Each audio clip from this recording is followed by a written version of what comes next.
everyone, and welcome to another episode of The Last Transcripts. Tonight, we are joined by two of the guys from the WIT team, that's the Hill Investigation Team, and that is Mick Mclaren and Lee Roscoe. So, without further ado, welcome to the show, you two.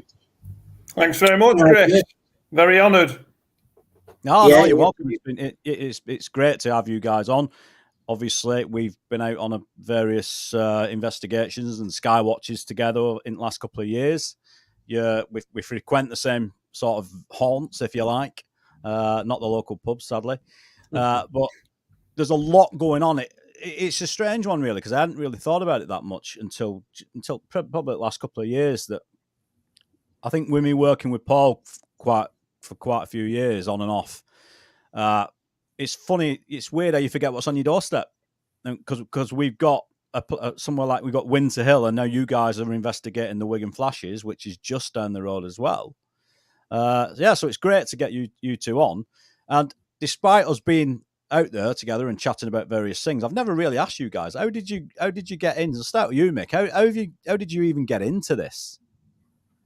Well, with me, it more or less started around 2012. I went to a conference. It was a Earth Mysteries conference. Ah, right. And I was listening to someone talking about ley lines, and they had dowsing rods with them as well. And they were talking through the subjects, and they let us have a go at the dowsing rods after. Which, cool. At the time, I was hopeless. Nothing worked for me. But the idea of the ley lines, it sort of stuck with me. And I thought, this is so interesting. I'd like to know more about it. So I ended up coming across a book called Mysterious Lancashire. And I don't know how I came across it. I'm not sure. But at the time I was reading through it, and it was all around the area here where I live, like Angleside Moor, Belmont, and around Charlie and Bolton and that. Yeah. And there was this particular bit which was on going on about a burial mound called Roundloaf, which is in the middle of Angleside Moor. And it was showing all these lines going off. And I thought, well, I'm going to start looking into this and see where they go. At that time, using my dowsing rods, I'd sort of figure out where these, because I did get better with them. And I started using them, like sitting in the car and sort of following which way they were going, where they were taking us. But this particular one, this line I'm on about, which starts from, I thought started from Roundloaf going to Croston. So I started off in Croston and started working my way back. Croston isn't far from Southport on the west coast. And I started working my way back towards Bolton, towards Angleside Moor, and started looking at because I'm quite mad when it comes to maps. I love looking at maps.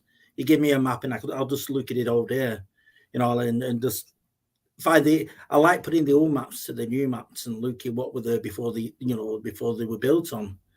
And Croston, I got to Croston, and when I was looking into it and researching the area, I found out that on this ley line there was a little boggart, little creature, what was called Shrewfoot, which was well known in the village, which seemed to be, usually when you hear of boggarts and things like that, you think that they're malicious little things, but this was sort of quite helpful. It did stop someone who was riding a bike. He saw it in the trees, and he stopped to have a look. And if he hadn't stopped, he would have had a bus or a truck coming towards him, which this was in the local news at the time. In I think around that area, it was a Charlie paper. It was in talking about this creature that was spotted. And the fellow who was interviewed, he had said that he'd seen this from his back garden running along the woods, and it was chasing a spectral deer. So, there were quite a few things on this, and I thought, well, this is quite interesting. So I got into the ley lines and what was the folk tales along them ley lines as well. When I moved along, I was missing a few places out because I didn't know exactly where I was looking, and I ended up in Chorley in a place called Astley Hall, where there's 2 burial mounds at the back of this old person's home. And the hall itself, it's when you get there, there's certain feelings that you can pick up around that place. And I knew I was on the line then. This is round about the time where I was like sort of putting the rods to one side, because I was picking up these feelings without using rods or pendulums or anything. And I was like sort of like learning how to differentiate the feelings of these lines compared to the feelings of what could be spirit around them places. So I worked back right down to Angles Arc, and I stuck with that line for a bit, going in between and finding out all the like the churches along that line, what used to be all pagan sites, because there's a mixture of pagan sites that are on these lines as well. And then I started going further towards Southport after that, and I came across a place called Churchtown. And the feelings I were getting around there were so intense all around the graveyard and around that area. I decided to see how far it, if this line had it, like this line had anything to do with the town. And I found it was on the exact same line. It was a straight line from there, this memorial in that place, all the way to Angles Arc. And it's got St. Michael's Church on it in Croston as well. But there is a cross there in Croston that it goes straight through. And as you keep going and you go along to Oakham Moor, you come to another cross, which is up on the moorland itself. And it tends to go past that as well, and it goes all the way over to the East Coast. So I ended up going along these, and just recently done it within the last couple of years, been going along this line and finding other places, going all the way to a place called Easington on the East Coast. So we're looking at maps and everything. That I came across Deborah Hartswell's map. Yeah. And I put it together with my map of the ley lines I've been working on. And not only the folk stories that were coming out from that area, it seemed to match a lot of her sightings, what she'd come across. So I got interested into that side of things and ended up, looking into cryptids. And that's how I got to where I am now, like looking into the cryptids and investigating areas where these things are being spotted here. Yeah, and it's bizarre how I suppose you probably never thought at that time you would end up chasing werewolves across Winter Hill. Definitely not. No. The last thing on my mind was ever looking into cryptids. Yeah, I thought you were all crackpots, actually. Well, no, I'm with you. Yeah, we are. What about you, Lee? So how did it start for you? How did it start? Hello, everyone. How did it start? Well, Chris, really, I've had a touch of the paranormal since I've been, as young teeny bopper, as long as I can remember, to be honest. But I don't know. It started years ago, basically, because years and years ago. Basically, what happened was I've always had a bit of an interest, like I say, in it, and my granddad got an old house back from family member. So it was like I went in one day with everybody was moving stuff about, and that kind of thing. And you felt like you were one of Goonies, you were only young and everything. You're going through all these wardrobes and everything. And then I come across this wardrobe and I opened this wardrobe and it was stacked high with these very thin magazines. And I thought, what's these like, kind of thing. What kind of magazines? Yeah. And when I looked, it was every one of the Unexplained. Oh, cool. I remember that magazine. So, of course, I pulled them out of the wardrobe and started looking, Patterson Gimbalin film, USS Cyclops, Flight 19, Arthur C. Clarke, crop circles. Well, I was just out then, basically.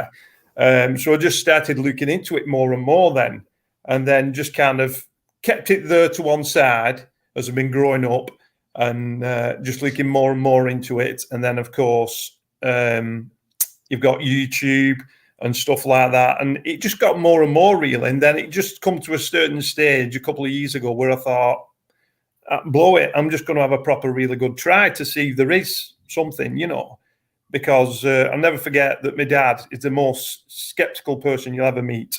If there was Bigfoot and you had a selfie with him, he still wouldn't believe it's a Bigfoot. Yeah. He's that kind of person. But I remember him buying a book, funny enough, Roswell. And it just always thought to myself, well, there must be something to all this. My dad's a real skeptic, but he's buying a book, Roswell. So I'm looking through it and all. And I just picked little bits of stories up. And like I say, just went from at the back of my mind. And then you watch YouTube and it's, full of everything. But it's got more and more, really, where I'm more on the cryptid side than anything, really. But at first, when I first started off, it was more the UFO side. So it's just strange, really. But I've just always had that interest, bit of a skeptic, sat on the fence. But now I'm looking a bit more over the fence in the right way of what we're talking about. Yeah, it's a strange one. I did a podcast last week with a friend of mine I was a guest on the Cosmic Switchboard, and we were chatting about what is it that makes an individual interested in this subject. Because I've got a lot of friends. In fact, the majority, well, I'm not saying the majority, I'd say it's about a 50-50 split of my friends who love this subject or have absolutely zero interest in it. And I find it, given what we're talking about, given the public perceptions now are being changed and everyone's talking about TikTok and UFO, and they've actually announced that there's what we would class as UAPs or real UFOs being seen that are not ours, whether you believe that line or not. They're still not interested. What is it going to, and I always think, what is it going to take for these guys to, what do you think about that? What do you think? Do you think it's something that we're potentially, I am going to say born with, because I think I'm a believer in, we've all got a soul and we all come from a particular place, not the same place, different places. But do you think it's from birth they're interested in this? Do you think it's predestined that we look into this sort of stuff? I think if you're interested into history and stuff like that, I mean, I was never really that good at school, but I always took geography and history, really serious kind of thing, because it's what's happened in the past. You know what I mean? It's like, I really took to it. And I think it's just following on from there, basically. But you have that scientific mind as well. So everything kind of goes a bit more on the paranormal side, because everything, when you look back in history, is all connected to stuff, Egypt, were the aliens, stuff like that. It always creeps up. It seems strange, What about you, Mick? Well, with my interest in this, I mean, I suppose starting as a young child, and where I was brought up, we had an old museum near us, and we always used to dare at each other, who were going to go near it in dark, because it was sort of on edge of this estate, and it's an old museum now, and it used to belong, or there used to be a fellow who lived there who invented a spinning wheel called Samuel Crompton. Oh, yeah. And it was well known for hauntings and people seeing things around that area. So, we used to go down. We used to sort of like dare each other to go around the back, see how long you could stay around there. And as a younger child, I do remember, it's one of them where I was that young, I can't remember if I dreamt it or whether it really happened. But we were walking down there and we saw what looked like a fluorescent chair. But it was in the same place and it wasn't moving. And no one would, go near it. And I remember, I'm sure it wasn't a dream, but I do remember like going back home and talking about this and being told it were, a load of nonsense. Yeah. But it was at that early age where I can't remember, whether a dream or whether, you know, I saw what I saw.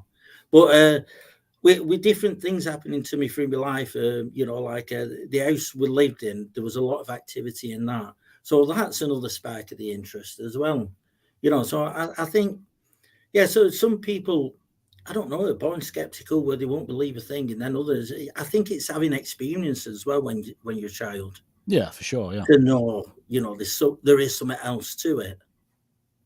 Yeah, I tend to agree with you. I think it's a mixture of the both. I just think just feels like some people are just destined to ask questions and some are not. Now, I don't know whether that's related to old souls or new souls or what it is, or whether it's just, like, as you say, whether it's just related to the way you were brought up and your surroundings in your life, like, you know, like most things, I suppose. So, were you two? So, how did you two meet? What happened?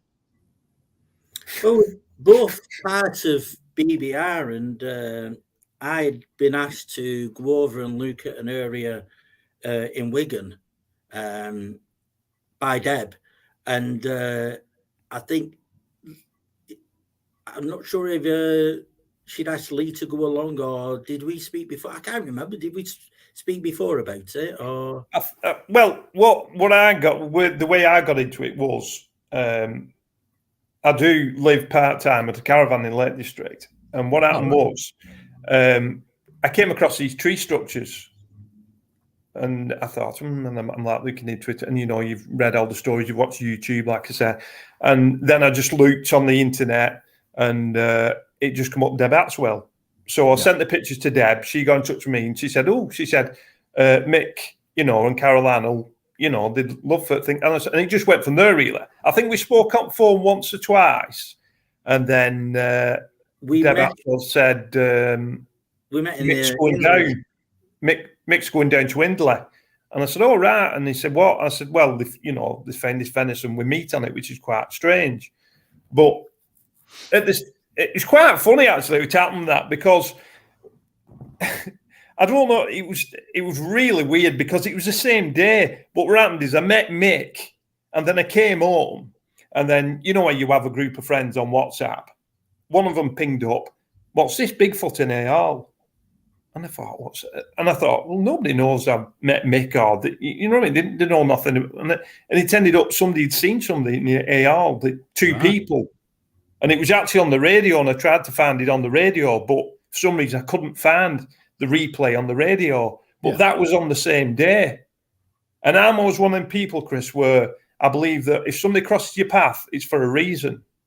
You know, and I'd already met Mick and Carol Ann down there in Hindley. And they seem really nice people, genuine. And, you know, I'm usually good at reading people. And it just went from there, basically, strength to strength, to be fair. Yeah, I agree with you. I think you know, it is strange how people cross your path, and you know, it does feel very synchronistic at times. Certainly the subject, and I found it even more so going forward. It's almost like you are attracting both the subject and the people into your life, and I think that doesn't just go for cryptids and strange and ufology. It goes for anything, doesn't it? Any interest. Yeah. It's a bit like sports, for example. If you are interested in sports, you tend to attract that type of character into your life, and the same can definitely be said. But I found it over the years that these cases, and you two have probably found that lately, that a case will suddenly land on your desk, and I mean, Winter Hill, and we'll talk about Wigan Flashes as well, like coming shortly. But that I know that's a case that, how close is it? It's 8 miles away, and you know, we never heard of it before. And then all of a sudden you're interested in this, and bang, a case will land on your desk, or an email will pop into your inbox, or a friend will just all of a sudden, who you've been friends with for years, they'll say, oh yeah, I've got a mate that's seen something. And I just found the subject works in very mysterious ways. Do you not think? Yeah. Things happen in strange ways, but, you know, it's one of them that sometimes you think, was it meant to happen? That's you know, that kind of thing. Was I meant to meet Mick and Carol Ann? Each one of them, you know, was I meant to meet you, Chris? You know, it's just one of them. It's just strange, but, you know, since I've met Mick and Carol Ann and everything, they've become brilliant friends. Same with you, Chris. You know, but it seems everybody in the paranormal of kind of aiming for the same answers, and it kind of puts us in a good team in respect to each other. Yeah, you're totally right. And what's good about it is you've got different mindsets, different age groups, different demographics. The whole thing. You've got and it's actually one of the subjects that also attracts a lot of women as well. Now, obviously, there's not a lot of women necessarily. If you look at ufology as a whole, there's not enough women investigating. As far as I'm concerned. Whereas if you look at something like mediumship, Mick, which I know you've practiced for a few years on and off, that's it. That there's a lot of females involved in mediumship because of that. I assume that's like a sensitivity thing. Yeah. But but it's good to see in the cryptid research that there are a lot of women getting involved in it, which I think is great, really, and hopefully that'll spread through into ufology as well. So let's talk about Winter Hill, because I know that we've spent a bit of time up there. You guys have spent quite a lot of time up there together, and very late nights and very early mornings and very cool mornings up there in the dark. So how did that get started? What kicked the Winter Hill the prime investigation off, if you like, up at Winter Hill?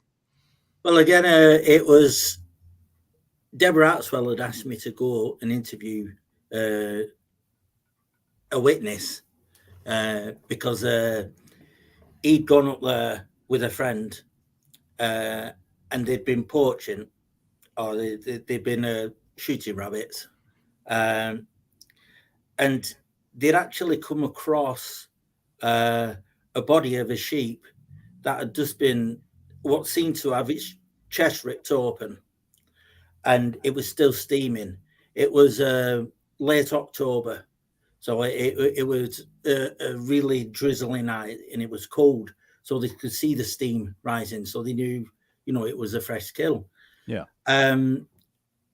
Because they'd gone up doing what they were doing, they didn't have the torches on. So one of them stepped into this. They turned the torches on to have a look, saw what they come across. They swung the torch up to have a look round, and one of them had seen a pair of red eyes quickly moving to one side. And they both were sort of terrified to the point where they were back to back and they moved down. But as they were moving off the field and walking back down the path, the road actually, towards where they parked the van, they seemed to be being growled at and followed by something running from one side of the road to the other and surrounding them as they were walking down. Now these two got into the van and they really frightened, went down the road a mile or so, sat there for a bit and started talking about what they'd heard between them. And one of them had said they were asking Google what made them sort of growls. Because he said it was like a guttural growl. He could feel it.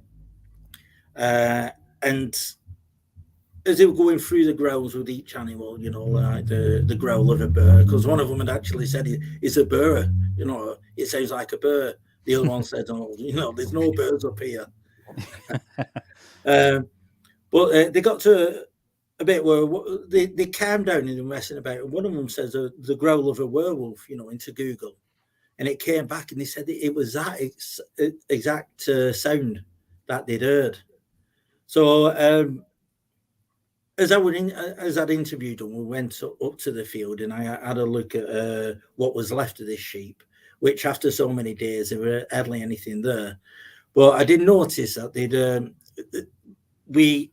as we left that one, we had to walk around the field. And as we got to the bottom of the field, we'd come across another one, which this one had its head rammed into a wall, because we tried taking it out and it was rammed in that much, it was hard to get out. And as we went back to the other, we noticed the wall at the top, because it was a stone wall, with the line of brick along it, that it had been made into a pyramid shape and the vertebrae had been placed in this pyramid. So there's a bit more of a mystery there, that for sure. Whatever's done this is put in the the bones around it. At first, someone said, "Oh, it might be, you know, a dog walker picking it up and putting it on the wall." And then you think to yourself, "Well, if that were the case, wouldn't they pick all the bones up and put them on the wall so the dog wouldn't go near it?" You know, so that's what started me off on Winter Hill, is doing that and then we sort of, it died off for a bit and nothing was happening. And I had a trail cam which I was leaving over in Roddlesworth Woods, which is on the other side of Winter Hill, because there'd been a reporting around there. And I'd left that out for a good a month or so. And I went picking it up, and I said to Caroline, I said, "Oh, let's go over to the what we term the kill field. Let's go over and we'll go and see if there's anything happening." And as we got there, we came across two that had just been freshly, saying freshly killed. They'd been killed and then they'd been snow, so they were frozen to the point where they'd been killed and then frozen maybe that night with the snow and everything. So they were still in as though they were fresh. So it preserved them. Yeah. And they they look similar to the other two, how they've been like dragged around. And the way whatever it was had gone for the throat first, because all the voice box were missing on some of them. And it weren't until the day after I got in touch with the witness who experienced a growl, and I asked him if he wanted like come up and have a look at these, and we'll just have a walk around and see if there's anything else. And so we did that the next day, and all together we came across I think it was 6 or 7, which we found maybe a week before the snow had settled. This was like the week after. Yeah.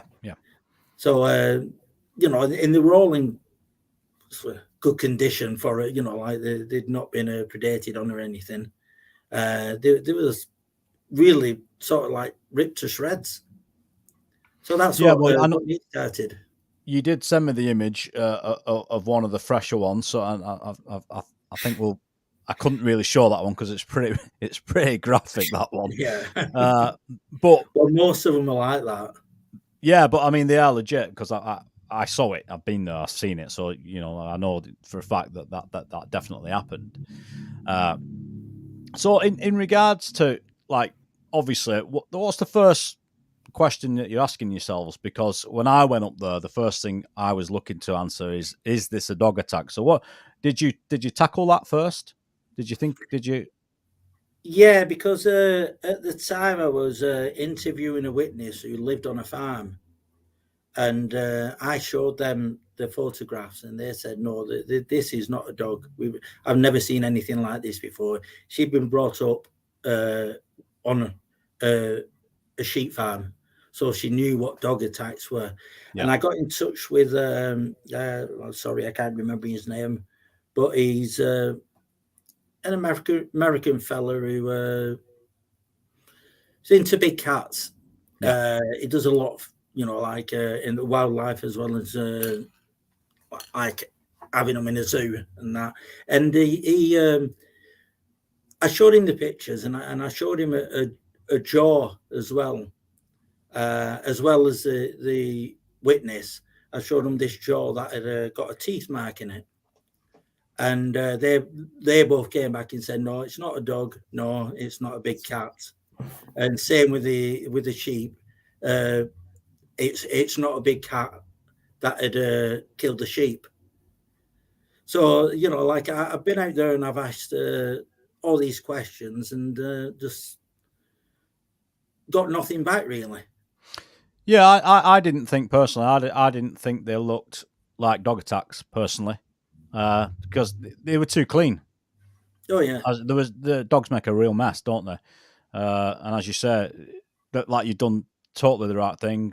Consult someone who's experienced, because I'm not experienced in that sort of thing, and that's exactly what I would have done. So that, I suppose, you got the answer you were looking for. So then you're left with a real mystery. Yeah, definitely. And then you start working on that. And what conclude? Well, we'll not get to the conclusion just yet.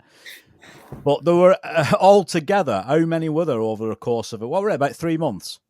4 months? Yeah, I said 2.5 to 3 months. We had about, I think it's come to 14 the total. In separate fields as well. There's 2 fields altogether, which we took kill field 1, kill field 2. Yeah. And that was found by accident because we'd gone up there one night, which was a very, very cool night. I think it was -4 at the time, and we were freezing. And we're taking our cameras up there as well. So our hands, we needed gloves. So we're forever taking gloves off, holding camera for a minute, putting gloves back on, that sort of thing. And we were walking along this path, excuse me, and then we heard this funny, sounded like a coughing noise. It was strange, like a deep coughing noise. And it startled us because we were just walking along. It's freezing, so you're just thinking about keeping warm. And this comes out of nowhere. And at that time, Lee had his infrared binoculars, so he couldn't see anything at all. And it was next to us, this field, and we just couldn't see any movement at all. So we carried on going up to the top of this road, which goes to a wooded area. We were going up there because we were saying, I was under the impression that because I'd had a report of a big cat sighting up there, I thought, let's go to the area where this has been seen and have a look for any evidence, like scratching on trees, any animals that might have been thrown up in a tree, the usual thing, scat and stuff like that. Yeah, prints. And we went around this wooded area and didn't come across anything like that. And it weren't until we were on our way back down that Lee was looking over the fields, and he saw eye shine, and he sort of saw it head on, and then he just saw he saw the 2 head on, and then he saw one. I'll let Lee correct me on this because I'm not sure if you want to tell him what you saw there, Lee. Sorry, just say that again. Sorry, we're just taking a quick break. About when you got your night vision binoculars out, and we were walking back down from that wooded area, and you saw the 2 eyes shine in the distance. Where the wall is. Yeah, I know what you're saying. Yeah, there was eye shine, wasn't there? And I just kind of stood there looking at it like you do, a little bit shocked. And rest of group stopped, and I said, "Can you see that kind of thing? Kind of thing." And I think, did you, Mick, or was it Caroline or lovely Denise? Did she catch a glimpse of something moving? It was both me and Caroline. I thought. Yeah, it was. What I saw was the tail end, and I thought I saw a long tail.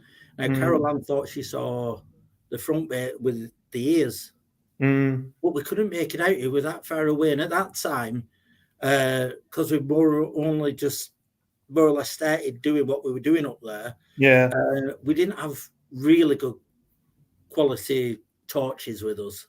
Yeah, no. I think it were after we got the. Well, he has now. Yeah, he has. Yeah, bloody hell, he's got a lighthouse in his pocket. Or are you pleased to see me? I don't want to miss anything. So at that point when we'd seen that, we sort of thought we'll leave it till the day after and go up and see what the lay of the land around that area is. Why we were seeing just 1 eye and then 2 eyes, and as we got to this field, we came across more sheep. I think it was three up there, wasn't it? Yeah. They'd been there for a bit, but they was in the exact same position and everything as the others that we'd found. And then we came across a 4th one, which was really strange because I don't know how long it had been there. It had not been predated on, and it just had a round hole in its side. That's the one that you saw, Chris. Oh, yeah, that's the one we came up and filmed. Yeah, Lorraine, could you put the picture of the sheep up, please? Yeah, it's an unusual one, that. Right in the side, right through the ribs, basically. I know with this one, it was quite frozen. As you can see, the snow around it. and it's quite strange because you can see the inside of it, but you can't see any organs. And if you notice on the one where you can see Lee bending over, the ear has been cut straight across, but the tag, what the farmer should take, is still on there. So the farmer didn't know about this. Yeah, and we find that a lot, don't we, with these sorts of cases with the other, we'll call them strange animal deaths, we'll call them. Yeah. About the ear tags being removed, and people saying, "Oh, well, the ears have been removed because that's the farmer, etc., etc." But in some cases, the tag's still there, and these strange injuries are still on the corpse, obviously. So, were you able to? I mean, it's hard coming to any conclusion about any of this stuff. But what conclusion after that? Because it sort of petered out, didn't it? After that, yeah. Were you able to come to any conclusions about what had gone on up there? No, that's it. That's a mystery. We're still we're going up there. We're still looking around, and we've got witnesses coming forward and saying they've seen things up there. You know, eye shine, and I do take a lot of witness reports and put them onto YouTube. Yeah, and these, you've got things that are started more or less in the 1950s. Going up to present day. The 1950s one is there's an house up there near Rivington Pike, and there was an ex-policeman who bought the house, and he was living up there with his wife for a bit, and they had the grandson coming over. Now, the grandson remembers being there that one night, and then after that night, they just packed up everything and went back living on a council estate in Liverpool, and never went back to get any of the stuff. But what had happened, he said he said his grandfather got up in the night to go to use the loo, and when he walked past the window and looked out, he'd seen something that had frightened him that much that the next day they just packed up and that was it. Never went back again. And he never said what it was he saw, and he passed on with that secret. So nobody knows why they went. He was adamant they had to go and leave.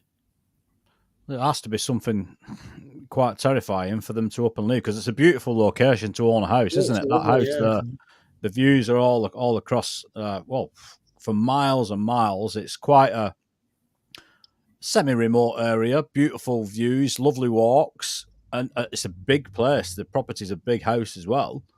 And then they just decided to leave overnight. He's obviously seen something that's terrified him.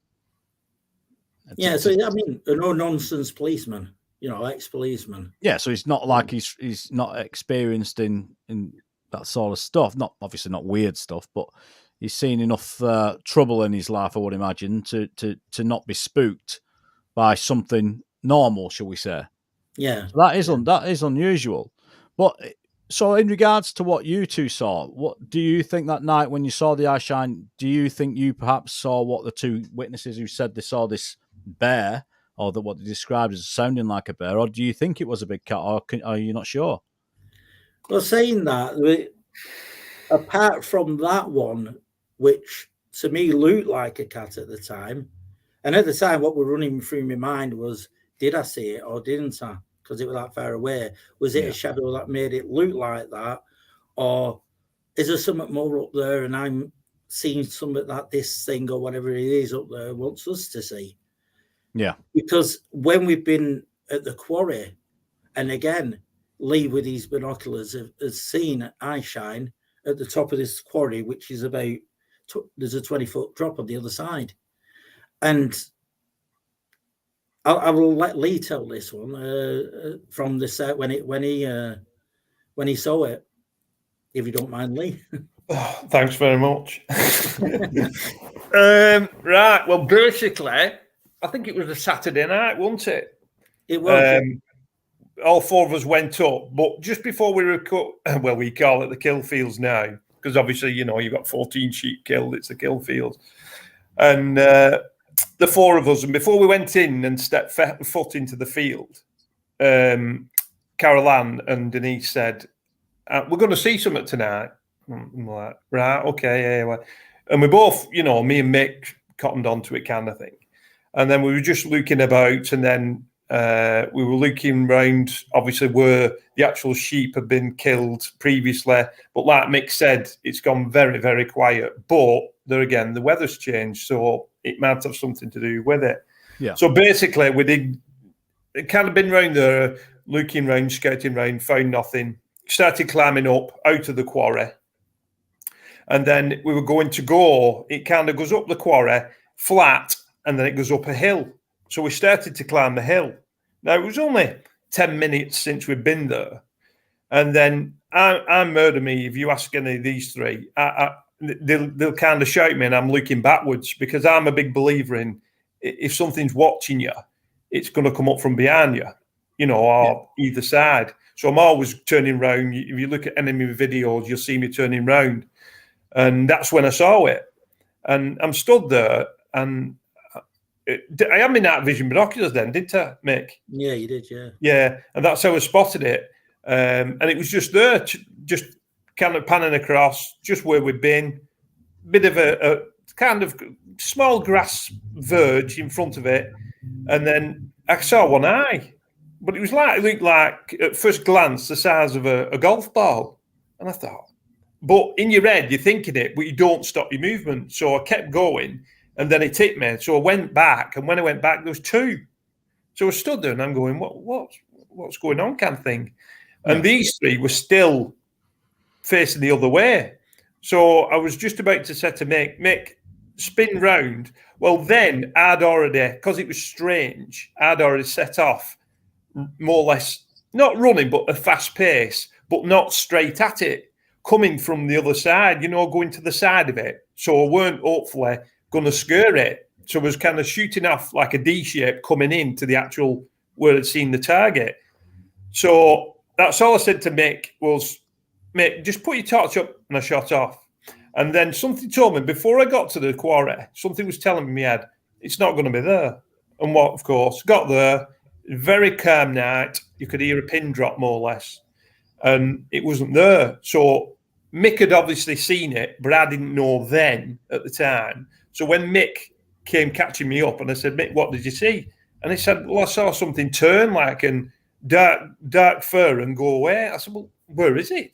You know what I mean? And then Caroline and Denise kind of caught up and we said, what did you see? And I think Denise said, I think I saw something.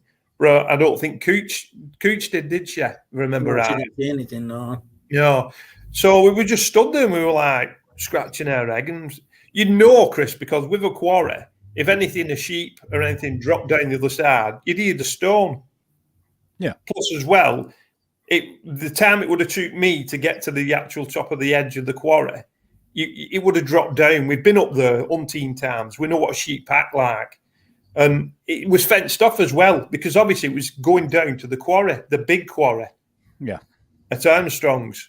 And we were just kind of baffled. But, you know, it was just one of them funny things. But I think it was 4:30 following morning. We were straight back there. It was freezing.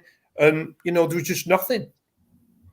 The thing is with that, though, is whatever it was, when you were looking with your binoculars, it were bobbing up and down, you know, like the top of the quarry here, and it was like sort of like up and then down and then up and down. Yeah, that's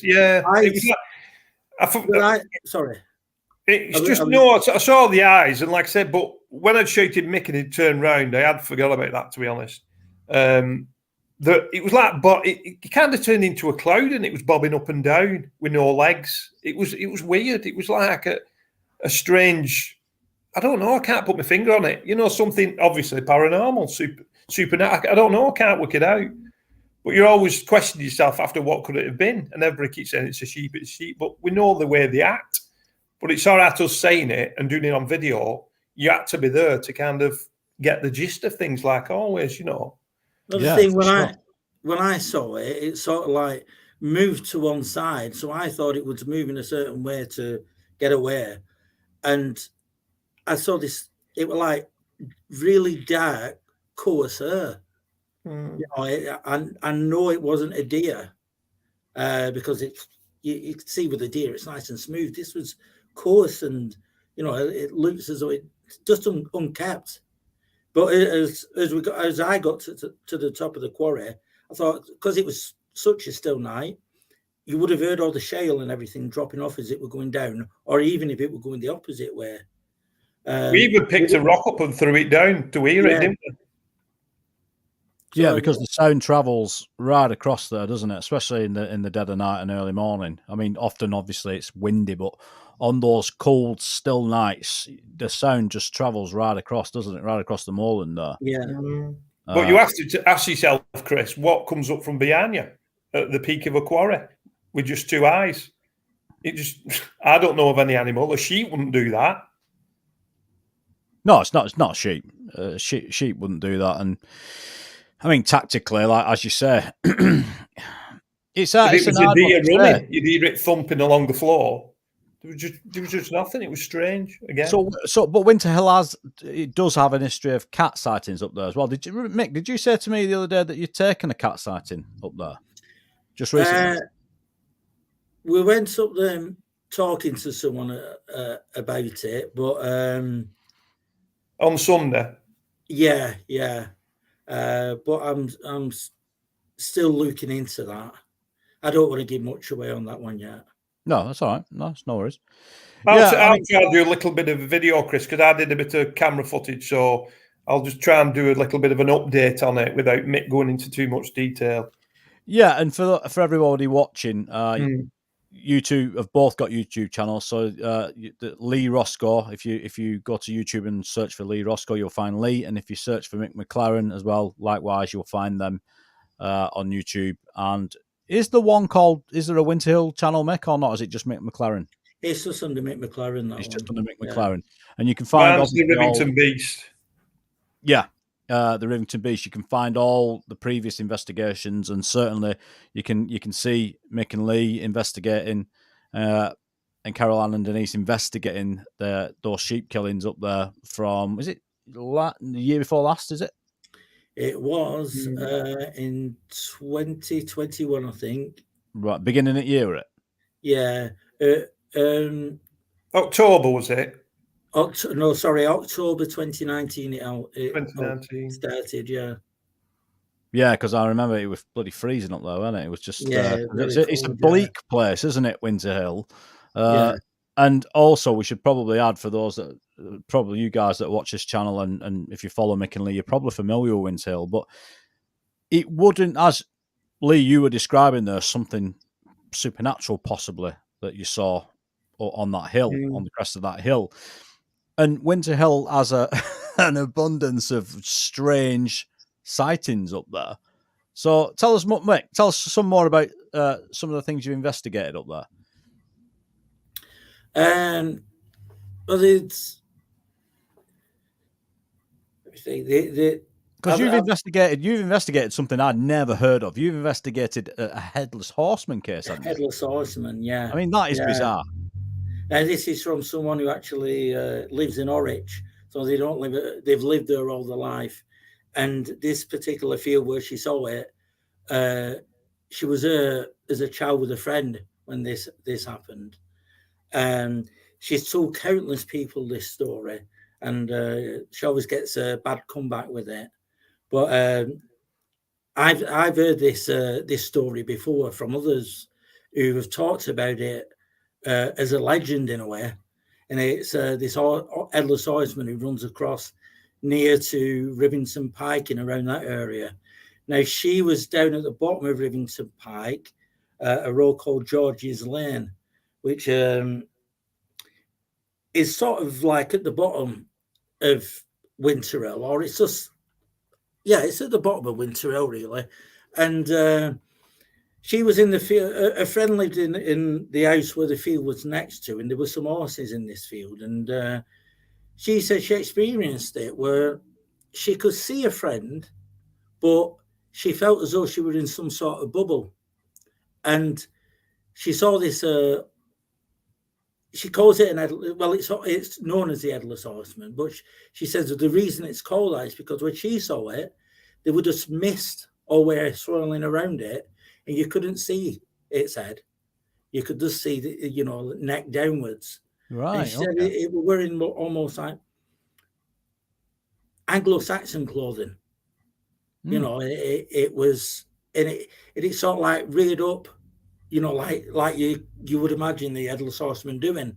Yeah. And she just felt as though this thing was warning her off touching the other horses that were in that field. And she said she moved away. She turned around to talk to a friend, and when she turned around, everything went back to normal again. So it was like she'd walked into a pocket of something. What, that's. I mean, I've heard of a lot of things, but then again, I thought I'd heard it all with the Banshee with Steve Mera. Yeah. And now you trumped it with the fog-headed horseman. But what is it about this place? Oh, and I'll tell you something else that I spoke to Steve Mera the other day. Obviously, I worked with him, and someone had written to him and said that in the 1600s there was a coven of witches banished from Pendle Hill to Winter Hill, or to Rivington rather. Yeah. No. Yeah. Well, he's looking into that now. He's trying to find a little bit more information. And you just wonder, don't you, with this, seems to be sort of like there's always, one way or another, there seems to be always an occult connection to these places for whatever reason, whether it's, as you said, whether it's the ley line connection and this sort of fuels that or helps the mechanism work, if that makes sense. Because a lot of these places, as you described, the dragon lines or in ley lines that you're talking about, these are like nodal points, aren't they? So these places, these churches, these castles, these burial mounds, and the circles, they're all usually on the line, and some are on specific nodal points, aren't they? Yeah. I think some of the ancient people at that time who built these things, they knew of these lines and they knew what they did. And you do feel energies on these lines, especially where they cross. And that's usually the places where they build. And that's where you usually get things like, reportings of white ladies and other phenomena around these places.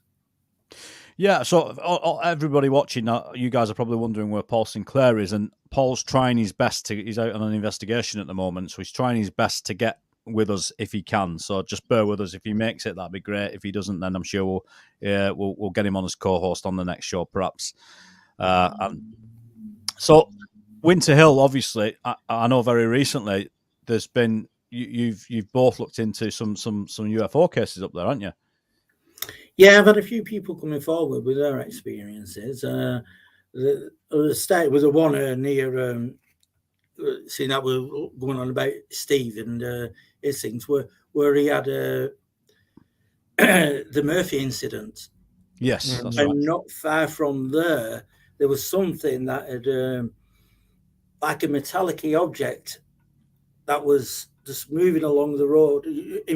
This couple had come back from Blackpool, and they were on the way home, and they were going past that particular farm, and just as they hit the end of it, where the tree line ends on the left hand side of them, something had come out of the wooded area. He said it was about the same size as a whale. If you could imagine a whale with all like metallic and swirl around it, without the tail. But it moved along the floor, and it went with the floor. It moved over the fencing and back down onto the floor, and just went up towards an area called Great Hill. So did that come out of Mick? Did that come out of the woods opposite, on the opposite side of Winter Hill? Yeah, the Roddlesworth Wood. That's where this thing came out of. Yeah. So it came out of that area. So when we started looking into that area, we come across two campers in there who said they'd seen lights one evening going over the top of the trees and moving very slowly over towards the farmyard where Murphy's incident was. Right. And they sort of, because I asked them, like, what did they do? Did they follow it, or did they, you know, like, what happened? And they just said it went over, and they sort of ignored it and carried on doing what they were doing.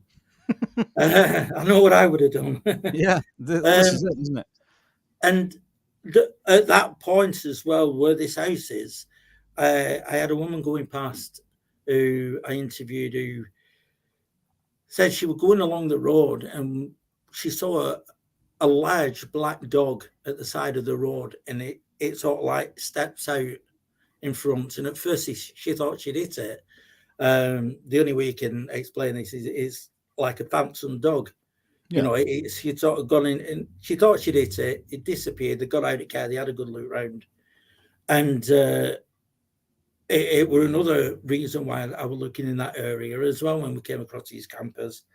She looked everywhere, couldn't see it anywhere. Got in car and just went.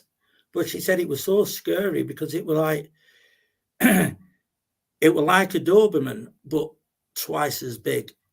And just black, and she actually like looked over towards the woods, thinking it had like ran in front and then got into the woods, but she couldn't see it anywhere.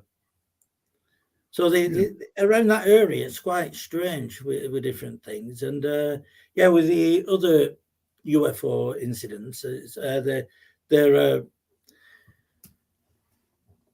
was actually a friend of yours who I got in contact with, who had seen something where he'd worked, and he'd seen some around the bottom of Winter Hill, where when he was younger and he was playing football with his mates, they saw this craft, said like saucer shape, you know, it had come over moving towards them, and they'd all stopped playing and they were watching it for a bit, and that had just disappeared towards like Winter Hill itself, towards the mast. Yeah. And he had an experience further down in a place called Wingates, where he used to work at an area, and he was working nights.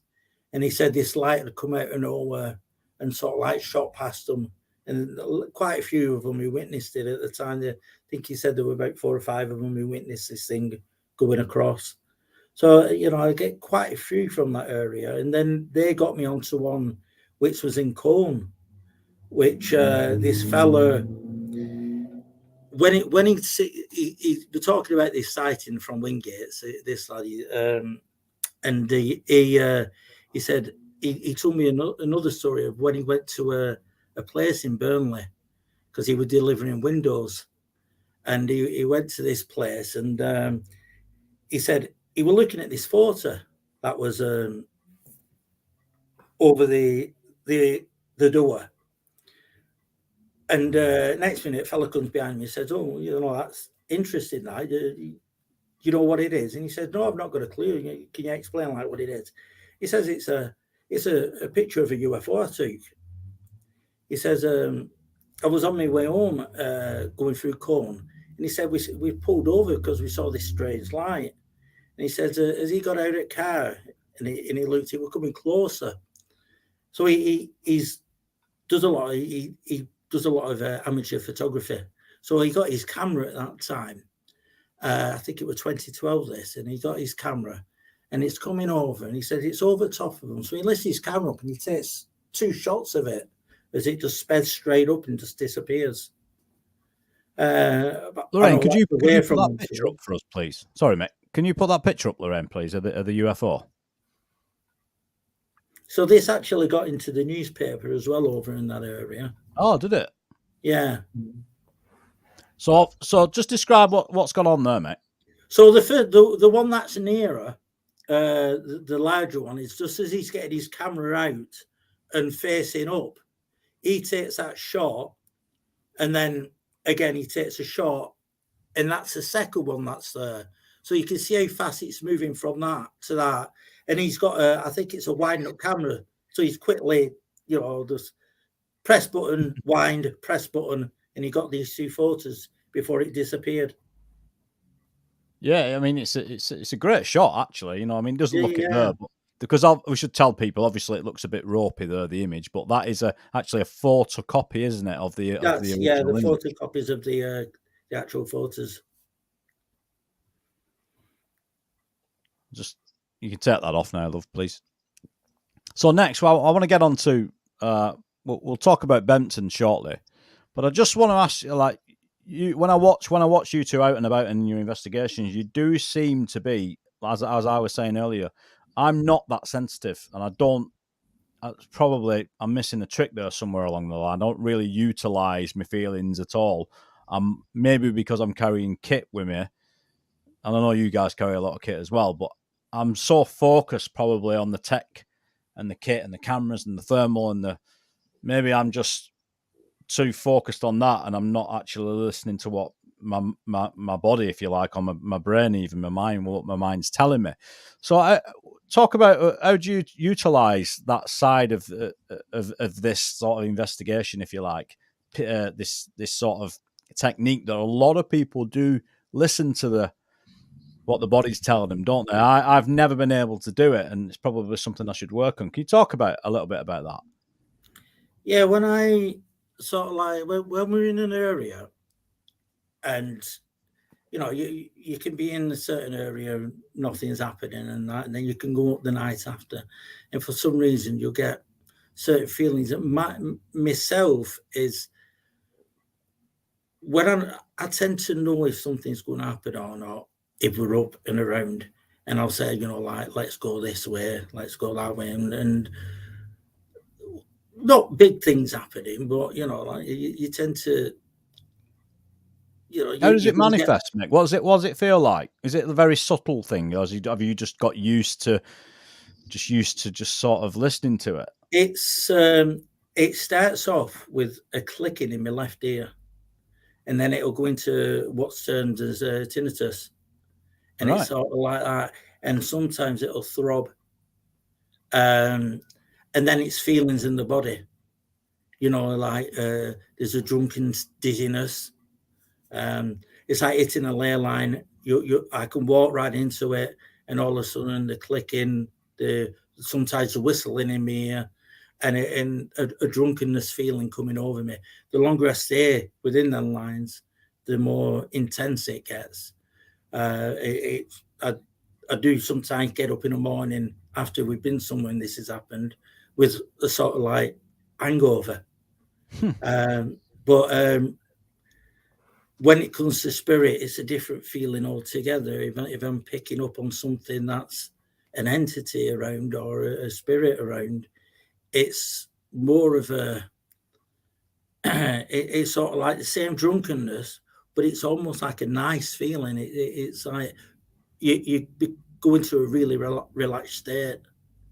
And I find with different ley lines as well, when I'm on different ley lines, I've sort of like figured out, because when there's a ley line, sometimes you'll have other layers coming off, and they sort of wrap round them ley lines, and they can cross on these certain ley lines. And I sort of get a feeling for one line and a feeling for another. And one to me feels quite harsh with that drunkenness, and then another one's quite light. And I take this as a male and female feeling.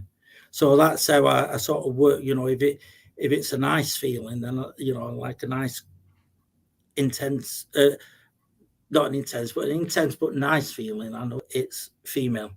But if it's a feminine energy as opposed to like a masculine. Yeah, and definitely with a masculine, it's quite harsh, and I will get headaches with that sort of feeling. What about you, Lee? Have you picked up on this? Have you been able to sort of feel any of this yourself? Well, I mean, years ago I used to be in martial arts, so I've always had that kind of, your body's an amazing machine when you put in a relaxed state. I was often thought, I mean, you can do it with you're in a chi. If you get your hand, everybody can do it. And if you put your finger near the palm of your hand without touching it and start circling it, you can build up the inner chi. You can feel it. And basically it's like that. But I never really felt it. Now, I don't know if it was like you said, you're going somewhere and your head's doing something, or you're looking at something, or you're reading something. But when we went to White Coppice, you've got like a water, it's not like a canal, but it's like a river on one side, a path, and then a holly bush. And we were just about approaching the woods, but we stopped at this holly bush, and Mick's going chatting, and I felt something, and I said to Mick, and he said, and he looked at me, and he knew straight away. And Mick said, "Can you feel that?" And I said, "I can." I thought, "What is that?" And it was just like, I never suffer me, Chris, from headaches. Never, ever. I never take any tablets, paracetamol, nothing. And I could feel it in my head. And ever since that day, it seems to have got stronger and stronger. But it's only ever happened since I've been with, obviously, Mick, Caroline, and Denise. It's just strange. But now it's getting stronger. It's getting very stronger. So, I mean, when we went up to Winter Hill on Sunday night, I was the first person to say, "Hey, I can feel something here on the path." And then Caroline said, "Yeah, I can." Now, we asked Mick, and Mick couldn't feel anything. And then suddenly it just went. It's a strange thing, but it seems like if something's near, what you can't put your finger on or see, you can sense it. It's quite strange, but it's like Mick says, it's like, but each one of us, like Mick will get like in his ears, but I never get that. And Caroline's the same. It's just different in different people. It's just very strange, but there's definitely something. And I can feel it more and more. We're going out now. So there's definitely something in energy. Because I always said to Mick, "Are we on a ley line?" And he'll say, "I don't think we are, no." So there's definitely something there. But you have to be like in a relaxed state and kind of just enjoying the day, kind of just really relax. But if you're so tensed and thinking about things, you won't feel it. Yeah, you're probably right though. That kind of makes sense, I suppose. Yeah, absolutely. Now, Mick, I mean, because when I first got into the cryptid stuff, we were like you guys. My wife and I did a hell of a lot of walking. We used to cover dozens and dozens of miles every week. We were like you, every day of the week we were out in various places, and we would. My wife is very sensitive with stuff like that. In fact, she went practicing the mediumship with Mick years ago at the same church. So we would be walking into these places, and I'd be just straight off into these places, and my wife would be going, "Whoa, just there's something dark about this place. I don't think we should be going in there."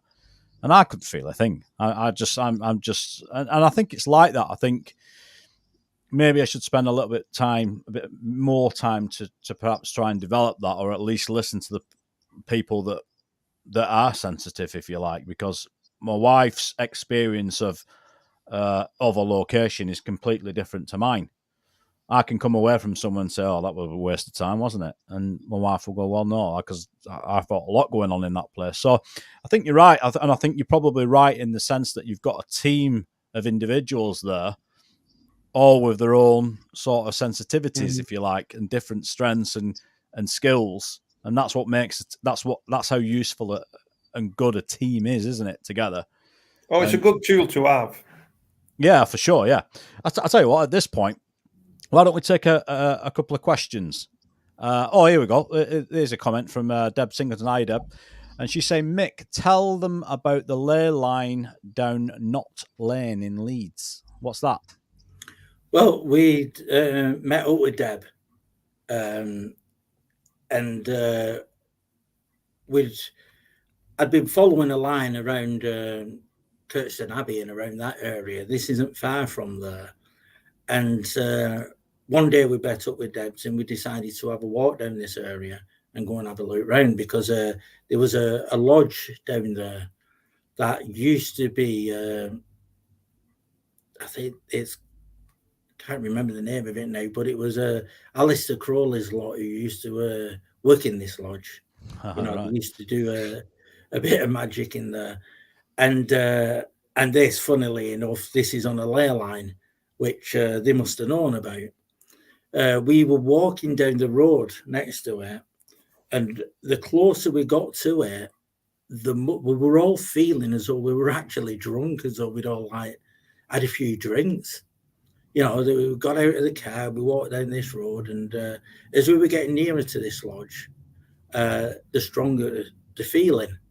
So we went in and had a look round and looked through the windows. It's something else now. It's It's not owned by. It's the Golden Dawn who used to do their magical work in there. And so we had a look round. We were feeling like really strange, and it was just getting harsher and harsher. And we came out and we walked down the lane, and it started easing off a bit. But as we got down to the bottom, it like more or less had gone. So we were walking back. So we knew this was, the bottom of the ley line, and the top is more or less not where we got out of the car, because I think it was a bit further than that, but it was strongest where this lodge was. And there's a cemetery nearby as well. And as we were walking back up, we were looking over the wall. And in this one particular field, it was a time of year when all the, I think it was all the garlic had just come out, like it was just all up. But it had been squashed as though there were something had been lying in it. All right. And we know with Alistair Crowley that he used to bring entities through as well. So, and there's been sightings around that area of, in fact, Deborah's sighting, that was one of the reasons when we went over, was because Deb had her sighting around that area where she was coming back home, and she saw some of that steps out into the road. Big airy shadow thing, and she just thought, like, I'm not going to look at this, because she thought to herself, if she looks at it, she's going to die. And she'd come back with her husband, he's fast asleep, and she'd gone past and gone home. And she had gone back the next day to have a look, because her husband was saying, it's a tree or something like that. Yeah. And she went back and had a look around that area and saw nothing at all. It was just, there's something had stepped out in the road, because she's seen it in the mirror behind her as well as she were like driving away.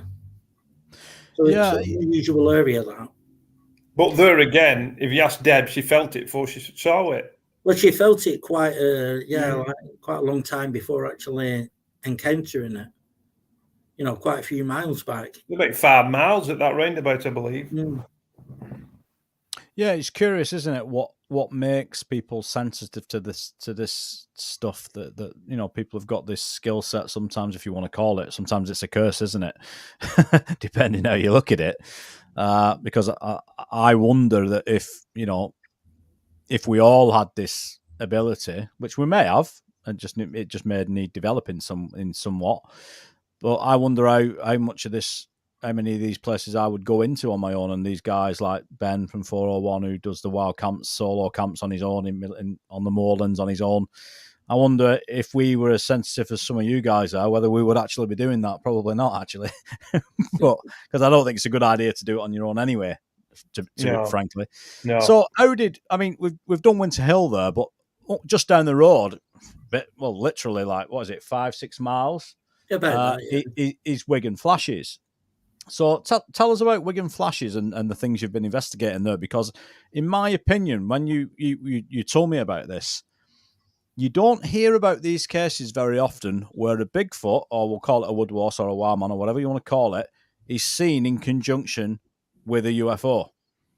That doesn't happen very often. In fact, in the UK, there's probably a handful of cases. So tell us all about that. Well, this fella, Paul, he got in touch with me, and he said he was over at the Wigan Flashes when he was sort of he had the pond behind him, and he stood there feeding the ducks. He goes down there. He's been going there for about 40 years, feeding like all the birds down there. Yeah. And this one particular night, it was about 8:30, end of summer, so it was still light. I think at this time it was just going dark, and he said he heard this humming. He said everything went quiet, really still and quiet. All the birds are in there because it's a nature reserve. So at that time of night, all birds are chirping away. Getting ready for sleep. I nearly said getting ready for bed then. Well, kind of. Yeah. And he said everything went completely quiet, and then all of a sudden he heard this humming around him coming over above him. And he said it went dark as well. It went darker than what it was. And at first he thought he said it was like, like when the clouds coming over and the sun just disappears for a bit, it just goes a little bit darker. He said it went like that. But when he looked up, there was nothing there. and it was just a clear sky. So there was no reason for it to get darker. He said all the hairs on his arms and back of his neck just stood up. He heard this and he said it sounded like a substation, you know, that sort of humming. Yeah. And he said it seemed to move. And I think he sensed it as well. It seemed to move and go down the waterline of the canal. Because you've got the Wigan Flashes, you've got water, you know, like the Flashes on one side, somewhat other, and then you've got this canal that runs down the middle of it. So there's water all around there. And he said, yeah, it just moved down. Now, that happened to him. But a couple of weeks before that happened, he said one of his friends, because he's been going down there so long, he's got to know a few people, you know, they all chat to one another. Yeah. And he said one of them, this woman who's a dog walker, came running towards him. You know, and he'd say, Paul, you know, like, she actually said, I'm not drunk, but I've just seen something weird. Because at first he thought, oh, she was being bothered by another fella, you know, like, and she's just rushing over to him, you know, like for safety. Yeah. And says, she comes running over, she says, I'm not drunk, but I've just seen something what looks like an ape. And I think she had heard the humming as well. She'd heard the humming, and she said, I've seen something like what looks like an ape, about 6-7 foot tall. And it had just stood there in the bushes and then blended in to the background and totally disappeared. But it shocked her that much that she doesn't go down there on her own anymore. She'll only go down during the day, the weekend, when she's with her daughter, taking the dogs. Any other time she doesn't, you know, he's not seen her since. And then he had another encounter with the same thing, with it moving overhead, a lot lighter, you know, like it again, it all his hairs on his arm, back of his neck stand up. This is at a pond that's further down, because it's, you know, there's quite a few ponds around there. Yeah. And he said exactly the same thing happened to him. And he was saying as well that someone who works nearby as a teacher who had a woman coming into the school because she'd been that frightened that she's seen the same thing, a 7-foot hairy man, you know, hairy ape-like man within the bushes, who'd ran into the school with the dogs, terrified. They were going to get the police out with the helicopters, and then they realised, you know, it's probably just a fella in a suit messing around, and they didn't do anything about it, and it was just left it like that. Recently, another fella's got in touch with me, said in the 90s, he worked at a glass factory, which is no longer there now. It's an housing estate. And he took me over to the place where this happened. And he said, him and a friend, with it, when they worked at the glass factory, they had the odd bit of time where they, you know, they went out into the flashes, you know, when they had spare time, and they'd go for a quick walk and then go back to work. He said this one particular night, which was about after 12, you know, between 12 and 1, they'd gone out and they were walking down. Now, before this, they were going into this area, and every so often they could hear footsteps behind them and thought nothing of it. You know, thinking, oh, it's other people from the factory who's gone out for a walk, and they just ignored it. But he said sometimes he heard like a funny growling noise, and again, didn't think anything of it. He said this one particular night they were walking down, and they heard something crashing towards them. So thinking it was some work friends, they hid in the bushes, and they were watching as this thing comes out of the bushes. He says at first he thought it was a really, really tall man with, you know, the cowboy coats he's wear with all tassels hanging down. Oh, yeah. He said it was so, he thought it was like a bodybuilder with that on, because he was with a friend who was like over 6 foot old, who was a bodybuilder and an avid fisher as well, night fisher. And he said it walked towards him, and then he realized that it wasn't a person, it was something else. And he said, whatever this thing were, because he didn't really explain it, it was all in silhouette, but the moon was lighting it up a little bit. He said he realised it wasn't a coat; it was all her hanging down. And he said it sort of lifted its arms up, and it screamed. And this scream went into he said at first, he said it like a fella, like screaming. Yeah. And it sort of like died down in middle, and then it came back up again. And he says, as that happened, he felt sick, and his friend felt sick, and his eyes started watering. Said that he was busy rubbing his eyes, and when he looked, it had completely gone and just disappeared. He said his friend, who was the avid fisherman, he said a night fisher, he said he never went out fishing ever again. It put him off. He wouldn't talk about it. When they went back, he said, I don't want to talk about this anymore. And, he's kept this story to himself all this time since then. And he's just told me recently, and he said it was just like lifting a weight off him, being able to talk about this.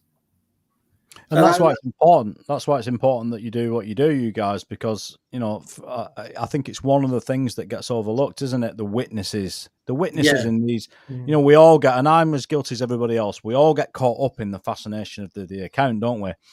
And we forget that at the heart of most of these accounts is someone who's absolutely traumatized by what they've seen. And that, often that just gets forgotten about. And I think there's a lot of YouTube sites out there that tell these stories that are, that I don't think sometimes are a little bit insensitive with that. And then we all like a good story, but sometimes I think people are just taking advantage of people. So it's good that you guys get out there and take these sightings. But so would I be right in thinking then that the case at Wigan Flashes, are we talking about perhaps, and then I'm speculating here, but are we talking about a cloaked UFO here above that sort of drowned out the sunlight slightly?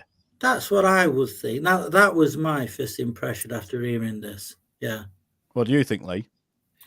It sounds that way because, I think someday the witness, Paul, he said there was a bit of a buzzing noise, didn't he? There was like a bit of a charge, and it's like a humming noise. But I think a few more witnesses around there have just not mentioned what Paul's story is, obviously, but the humming noise. But we went a good couple of months ago, and it was a cracking day, but we went over the back, and we went really, but we just ran out of time to find the glass factory, but we just ran out of time. But I'd had a comment saying there is a buzzing sound, but it's on the other side of the canal, near the far side, near all the units. And I said, well, I know it like back of my hand because that was my old playground. I used to live near the cooling towers. So we went over, and there is a buzzing sound, but you wouldn't hear that from where Paul was. There's no way you would be. It's a fair distance compared to where Paul was, and like I say, it's on the other side of the canal. Yeah, it's a good couple of miles, isn't it? Yeah, and it's one of those things, isn't it? Something like that, you hear the deep hum, and it's not necessarily the first thing you would do is look up.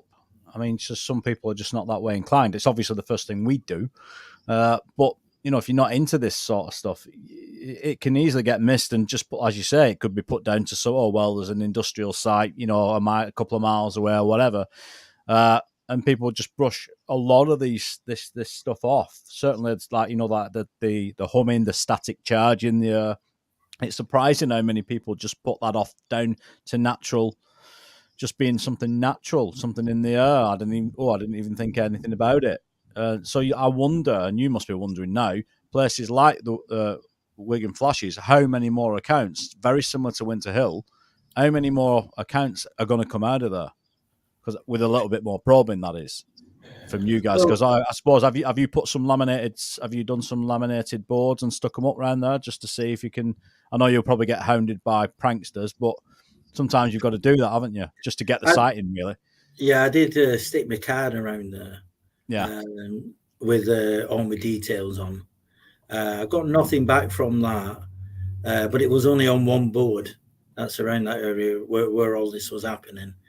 But Paul has got back in touch with me and has said someone else has had a similar experience. So I've asked him to either get in touch with me or give him my number and everything, or so we can have a chat and that. Yeah, it sounds to me like happening now. Yeah, there's a lot. I think there's definitely, and as I said earlier, I mean, so all right, let's get on to speculation time again. Do you two think that there's a connection there with this Wood Wars type Sasquatch thing and whatever that thing was in the sky? For it to be happening at the same time, there could be, but I just couldn't tell you. It does seem funny that, you know, happening at the same time, you know, as a human and then seeing this thing. Yeah, but the reason I say that, it gets me how it's like years apart. That's what gets me. The stories are like years apart, but it's still happening today. That's the strange thing, because that's my old school as well. So I've never heard anything like this, to be honest. Not at all. The reason I mentioned, obviously, the reason I mentioned the Bigfoot and the UFO, if it was a Bigfoot, whatever it was, is because that correlation or that connection is often described as the turd in the punch bowl, isn't it? It's sort of like it's the one never the twain shall meet. You know, if you talk to Sasquatch investigators, they don't want to know anything about this. But as we heard a few weeks ago from Steve Merrer, and Paul Sinclair's investigated this sort of phenomenon as well. Some guys in the US, Jody Cook, and others, Josh Turner. These cases are out there of the UFO, or let's call it a cryptid, and a UFO. So I don't think it's, you know, a stretch. I think it's a plausible connection to say that it might be connected in some way. Whether that is just utilizing, we'll call it a portal or an area of specific energy, if you want to call it that, the ley line or whatever, a certain energy in a certain area. Whether these things are all utilizing that spot, or whether there's something more to that connection, obviously we can never know that. But here's a question from Dragon Noir. Do you have a theory? Do you two guys have a theory as to what the cryptids are? Now, this could be getting to a long-winded answer, but give it your best shot. Who's going first? Yeah, I was going to say who's going to go first. Go on. Go on, I'll go then. I'll let you have a think. Go on, yeah. I just think it's basically a bit of a time slip where there's two lines sticking together, and then suddenly there's a bit of a slip, and it kind of steps into and then, you know, appears with us for so long and then goes back like a portal. That's the way I think it, because I can't see them being here all the time. I just can't see it. It's just not feasible, really. So you're not in the flesh and blood camp then? Yeah, well, I don't know, because I'm always that. You have to think that if they are the survivors. Now, if the survivors for a reason, and that's because they're good at stealth. You know, do they go down mines? Do they? We just don't know. That's what's the fascination is with it while looking into it. We just don't know, do we? The trouble is, we'll never really find an answer. We just have to keep picking and hope we come across something big, because we do, then everything will start clicking into place. But it never seems to. But that's the way I think it is. But I was watching a video from, I don't know whether you guys subscribe to the CFZ YouTube channel. That's like the Fortean channel. It's the Centre for Fortean Zoology. Jonathan Downs' channel. You should check it out. They have some interesting. It's a cryptozoology channel. So they don't, what we're looking into, or what, you know, my take on this is their classes is what's sometimes known as Zoom form. So this is, their class is sort of like a little bit of a pseudoscience, if you like. Because, I mean, actually, cryptozoology is classed as a pseudoscience from some scientists. So, but their theory on this is that these things are something else, that this is paranormal. Whatever, and you know, I guess look, the time slip answer is as plausible as the next one for me, Lee. I think, as you say, it's a difficult one to know, but I think there is information coming out from certain sources, depending on who you believe, from government that connects some of this phenomena in regards to the occult, the consciousness, and other things that we've talked about tonight, So we're definitely on the right lines in thinking that there's some connection to this, whether it's a direct connection or, as I said, whether this is we'll call it a portal, because that is officially recognized as something that does exist in quantum theory. So it's a legitimate, plausible, speculative answer. We'll say that was long-winded. But what do you think, Mick? What's your thoughts? Well, at the moment, I've been looking into all sorts of things, or what these things could be. One of them that I'm reading a lot about the jinn and the two-dimensional thing. You know, we got 2 dimensions, ours and theirs. They're living in this one world where they're doing exactly what we do. You know, you have your good jinn, you have your bad jinn.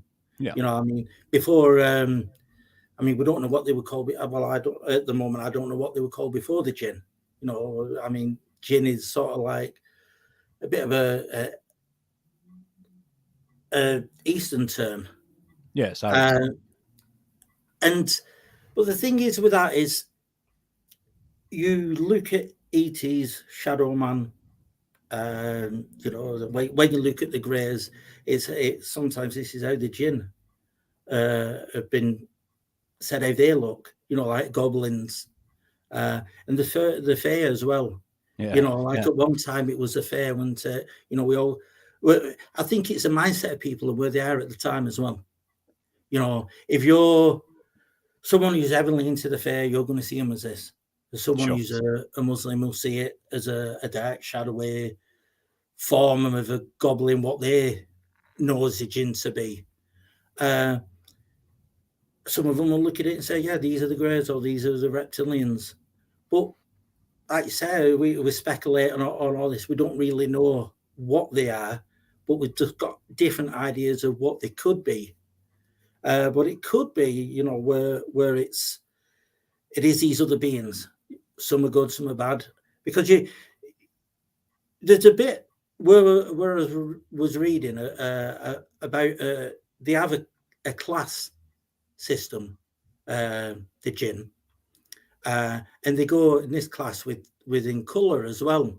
So when people are going on about eye shine and things like that, you know, you see these different colours, red eyes, green eyes, that, you know, that's that certain class within the jinn.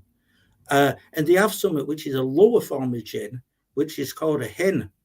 And a hen is a dog jinn, which is known to be around cemeteries and ancient sites. So are we then talking, these are dogmen?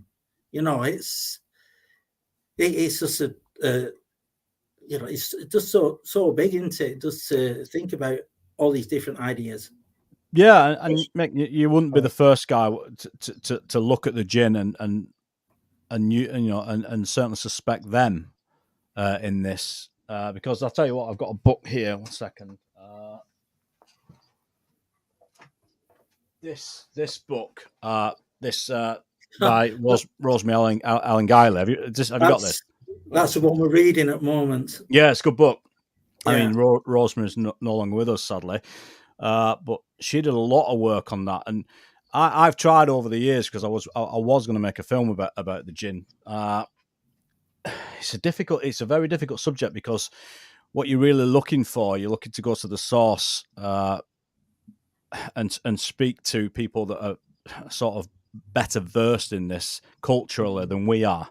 Because, as you say, it's in the East. This is a completely different mindset in the East. I mean, you read this, and obviously Rosemary did her homework, but this is sort of watered down for the West, if you like.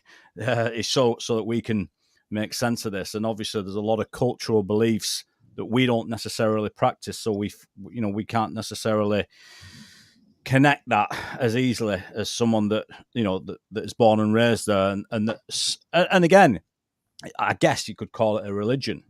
You know, it's tied to religion and it's tied to culture, and we're here in the West, we're sort of on the fringe of that. But as you say, they're not. When you read the book and you read the descriptions and you hear about the accounts of jinn, as you said, it's not too dissimilar to the fae, is it?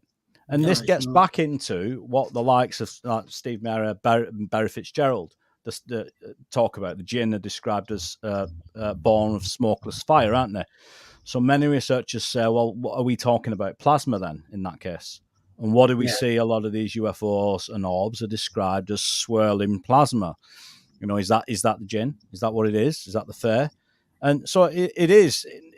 As I said, we are starting to sort of connect these things together, and it's sort of, I think I've said this before, ufology is sort of come full circle now, and with the help of the internet, for all the negatives of it, it does allow researchers to connect and exchange accounts and research and stories, doesn't it? To try and get to and make the dots connect, if you like. And the only way we can do that is by doing what we're doing now, and that's sharing information and talking openly about it and just exchanging our views. And a lot of people, obviously, I did the film Elusive, and a lot of people want to know what I now think about the British Bigfoot. So what the British Bigfoot, let's just take, never mind the Dogman for now, we'll get to that. But what do you guys think about the British Bigfoot? Because some of the accounts of the British Bigfoot, or we'll call it the Woodwose, because that's how it's traditionally known, is it? Or the Woodwasser. What are your thoughts on that? Because there are a hell of a lot of accounts here in the UK, and there's probably a hell of a lot of accounts still out there. And I know BBR Deb's taking these accounts like weekly, and other researchers are now too, that I'm familiar with. So what do you think, Lee? What are we dealing with here? Well, it's one of them, isn't it? Bigfoot. The thing is with Bigfoot, you'd think it'd survive in America. It's a living, breathing thing. But when you come to Britain, which is a small island, you think, no, it couldn't. So it's one of those, really. But it's been seen, hasn't it, by, people with top jobs. Everybody can't be liars. So there's something about it. There's got to be something, what stands out about I don't know. It's just one of those. It's a strange one to me, really, Bigfoot. But like I said, in America, you could think, yeah, it lives there because it's so big. But in this country, you wouldn't expect it, would you? But there again, let me ask you this then, Lee. When you first started getting out on the ground, what were you thinking then, and what are you thinking now? Well, that what I've just said previous, I was thinking before, but now I'm thinking, like I said, I'm on the other side of the fence. I'm falling off the fence, and I'm falling onto the more paranormal side. That's the way I'm thinking. Because I'm a very skeptic person. Until I've seen something, it's no, it's not, but there's definitely something, because there can't be all these people coming forward lying. There just can't be. No, there's no point. Absolutely not. No. Some people don't want the names, they want the faces pixelated, they don't want to tell the story, but they just want to tell it once and then it's off the chest, like we were on previous talking about before. It's just, it's just one of them things. But like I say, you did that film and you look at the witnesses and they're so credible, the woman in Scotland, seen it twice, I believe. Yeah, Charmaine Fraser, yeah. Yeah, so there's got to be something behind it, because they're not making anything out of it. So I don't know. It's just one of those. To me, it's the encounters where, like Charmaine's, for example, where it seems every bit flesh and blood. Everything about her encounter, just as a child walking the dog, stumbling upon this thing, just pulling the branch down and looking at the leaves. Just innocently going about its business in what it probably deems its habitat, or at least that's what I thought back then. But this is why there's still a very small percentage of me. Is there a chance? Is there a chance that something, as you said, survived, remained? How? I don't know, because we've talked before. I've talked on Blue in Face, and I've heard other researchers talk till the blue in the face about the destruction of the woodland in Great Britain over the centuries, and how it was just completely just eradicated. It was all chopped down, and thankfully now they're starting to replant trees, which they should have done a long time ago, as far as I'm concerned. But you do have to ask the question, don't you? Without that habitat for all those years, how did it remain unseen? And I know we've talked about, maybe it did go underground. What do you think, Mick? Well, when you think about it, like Lee said with America, and Canada and that, there's vast areas where they can live. Now here, you think, if you would have asked me 3 years ago, I would have said no. I don't think we've got anything like that in this country. But now, totally different, because I work alongside with Deb Hartswell sometimes, and I see cases from which we discuss sometimes, and then I've had people getting in touch with me with their accounts. I've interviewed someone not far from Blackburn, around Whitton Park there, who's come across 7-8 foot tall orangutan coloured Bigfoot in woods there, which sort of like moved away from him, hid behind a tree and kept watching him, and it scared him to the point where he sort of ran off. And then I've got another report of not far from the Wigan Flashes, on the other side, near Lee. Not Lee here, but Lee, the town. And he told me that he was upstairs in his house. He knew he'd left the back door open, and he heard what he thought was somebody trying to break into his house. He lives back to back with all these woods. He's gone downstairs to see a woodwuss in his kitchen, which he's turned around and ran back upstairs.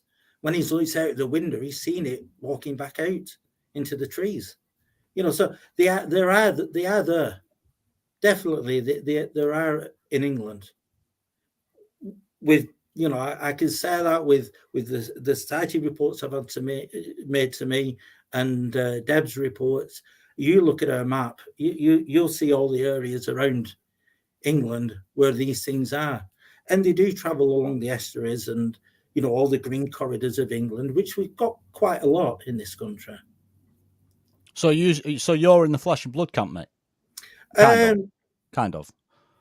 Kind of, because then I get reports from people who've, like the woman who ran to Paul, who said, she heard the humming, it faded into the background. Yeah. And then you think, these otherworldly beings do come into ours and then move back out. We know we like you say with quantum physics, how these universes, these dimensions are so close to one another as well. Is it flesh and blood in another place that's us passing through? Yeah, well, I was just about to make a clear distinction there for you, as in, when I say flesh and blood, what I actually meant was, do you think that they're permanently here? As in, do you think that they were perhaps in the fossil record somewhere, these things? Well, or do you think it's both? I think it could be a bit of both. I do, yeah. The sightings are strange, aren't they, though? They are, excuse me, for something. I mean, again, here I am making a judgment on how these things behave when they're doing something what seems to me to be completely natural. Like there's a sighting in Britain, and there are a number of sightings where these things are just seen digging with a stick in the ground, and you just think, well, that's the behaviour of an ape. Isn't it? That's sort of like that's what it sounds like. That's what it feels like. That's what the witnesses actually described them as. That I know it's obviously it's the nearest thing for them. It's the first thing you want to jump to, or a bear, as you mentioned earlier. But from the British Bigfoot, then I guess now's a good time to get to your recent Benton trip, because you guys went up to Benton. Benton, obviously similar, probably a lot more notorious than Winter Hill. It's a place that shares a hell of a lot of similarities, but Benton is just a little bit off the scale, if you like. Yeah. And that's with a handful of researchers up there. So talk us through that trip and what happened. Mick. I was going to tell, let you start, Lee. Anyway, we'd been up to the lighthouse at Flamborough, and it was very cold and windy. And we didn't stay out there long. We just had a walk around, and we then decided to go over to Benton and have a look around there. So we'd all gone up there that weekend to do a bit of investigation around Benton and Danesdyke and the areas around there, what Paul talks about. And we got just before the car park, there's a little road where you can park up, which is off their land. So we sort of like parked around that area. And we walked down towards the first viewing point, which is on the straight track that takes you straight down. Yeah. Now, Pete, who was with us, and Natalie, Pete's a psychic medium. So he was picking up all these sorts of energies around that area. And Natalie, she was picking up things as well, which were really bothering her to the point of wanting to go back to the car. Now, when we were at this viewing point, Pete was talking about someone who was around that area at some point who had had their arm broken and been thrown over the cliffs. Now, this is before it became the what it is today. You know, it was just before the bird sanctuary was, you know, like before they put other viewing points along there. So we're going back a century or so. Right. And this person was thrown over. So he was picking that up. At this area, when he was talking about this, I started feeling a bit sick. And at one point, I thought I was going to vomit. So I sort of moved away. But I don't know what sort of energy I was picking up there. As the time went on, we then moved over. And we thought, well, Nat wanted to go back to the car, but Pete sort of talked her around into just walking a little bit further because he wanted to go and look at the hill where the UFO sighting, the one where it landed there and the fishermen all ran off. All right. Left the gear behind. So I'm going out there thinking, oh, you know, we're going to go and see some lights, you know, the lights that Paul talks about. I thought, well, you know, it'd be great looking out and that. And we're walking along, and Nat started feeling a bit, you know, like edgy again. So being Nat sat at a bench while Lee and Pete walked a bit further over. At this point, I could hear coming from the car park area, loads of pheasants going mad. You know, as something was disturbing them.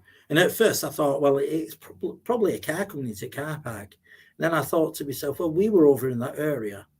They would have heard us and they would have been like sort of making a racket when we were walking past them, which they didn't do. Yeah.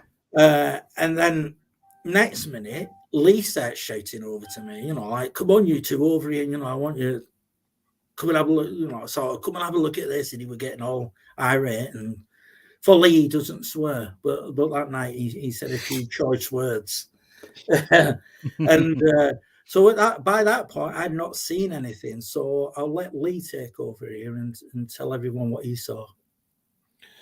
Basically, when I was with Pete, when I'd left Mick and Nat on the bench, because Mick was just trying to calm Nat down by just looking through the aurora, the night vision. So he says, you sit here and I'll sit here. And then, so I said, well, me and Pete, I'll take him up to the hill. But Pete we were talking about what he was feeling and sensing, and he kind of dropped back a bit. So I was walking a little bit more and walking a bit more and again a bit further away from Pete. And then something told me, stop, turn right and hit the torch. So I just did it, naturally just did it. And as soon as I did it, I just went straight onto these green eyes. And I was just stood there and I was just like memorized by it. I was just thinking, this is another reenaction of Rivington, this you know, you that split second where it seems a split second, but your mind's taking like 10 or 20 seconds to start processing things. And I'm just stood there looking, and then I looked at Pete, and Pete was like looking up, and I said, Pete, I said, can you see something there? I said, or is it me? And as soon as I said that, it twisted. But the eyes were very far apart. They weren't like an animal. They were like very far apart. And it's like I said in the video, it's like a predator movement. It was like, you see the eyes glow, and it was just very, very strange. So it twisted. But as it twisted, as it's looking at me, as you take it, and then it twisted to its left, it kind of bobbed down. But as it bobbed down, it brought my eyes lower to the floor. And when I looked, there was two more eyes. Well, you can imagine I'm thinking, hang on a minute, what's going on here? You've seen something you don't understand, then you've seen something on the floor, and then Pete started picking up on it then. And then this one on the left, just run in front of the one stood up, which I was thinking was stood up because it was very tall, between 7 foot and 9 foot tall.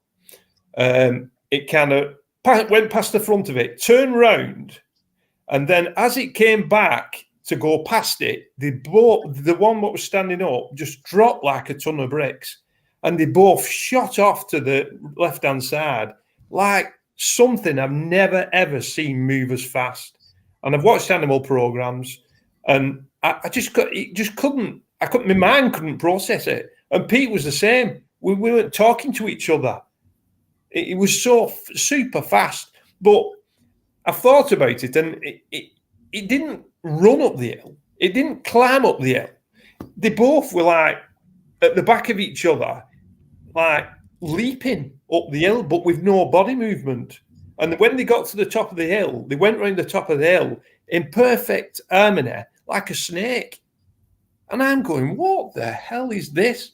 Not in them words, as Mick said, but it was just so memorizing watching it. It was unbelievable. It was so fast. I've never ever seen. And I mean, I've watched it previous to that. And on Mick's, if you look at it, one's popping over the top of the ridge of the mountain, the hill, and it drops its head so fast. It's just like it's not what we were taught with as kids to adults as an animal. It's so super fast. It's just unreal, to be honest. But basically, then they were just using the top of the ridge of the actual hill at perfect spaces all the time. It was just so weird. It was bizarre. I mean, I wake up when it first happened that night. I hit the pillow, and I go to sleep, but I never slept that night because it was just going over and over and over. It was just so bizarre, Chris. So bizarre. If people want to see that, they can see that footage on is it on both your channels? Is it? Yeah, it's on both channels. It's on both channels. So it's on Lee Roscoe's channel and Mick Mclaren's channel. If you guys want to check that out. Just bear in mind that it's at night time, and it's a funky place to try and film anything, Benton, at the best of times. Well, they're both mixed night vision. I'm going to release mine, which was a normal camera, but obviously I had a torch, so you can see everything. That's basically. Oh, right. So you've got another piece of footage to come. Yes, there's another one to come on. Yeah, but it's after the encounter. Mixes as the encounter happens. I was just that stunned that I'm stood there with the torch, and I'm not thinking, put the actual camera up to the torch and you'll see it. I'm thinking, if I use the camera won't see it in the dark. But of course it will, because I had the torch in it. But I just couldn't process it. But I've looked at the footage, and I think I know what it is. 99.9, I know what it is. And even it gets stranger. If you want to, know what it is, I actually think it is. Go on. I think the first one is a deer. Now, we sent the footage to you, Chris, and I've sent it to Paul, and they both come back with the same answer. But the second one is a black cat, a big wild black cat. Right, cool. Because if you watch it, you can see its tail, and it's the actual silhouette of a cat. Now, why would you put them two animals together?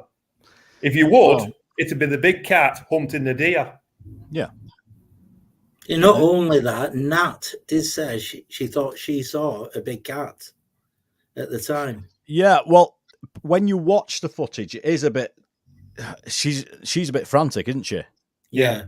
and I suppose that in itself is quite, as you said, Lee, you're not going to be the first guy to see something and not film it, because we've all done it, and it's just the nature of this.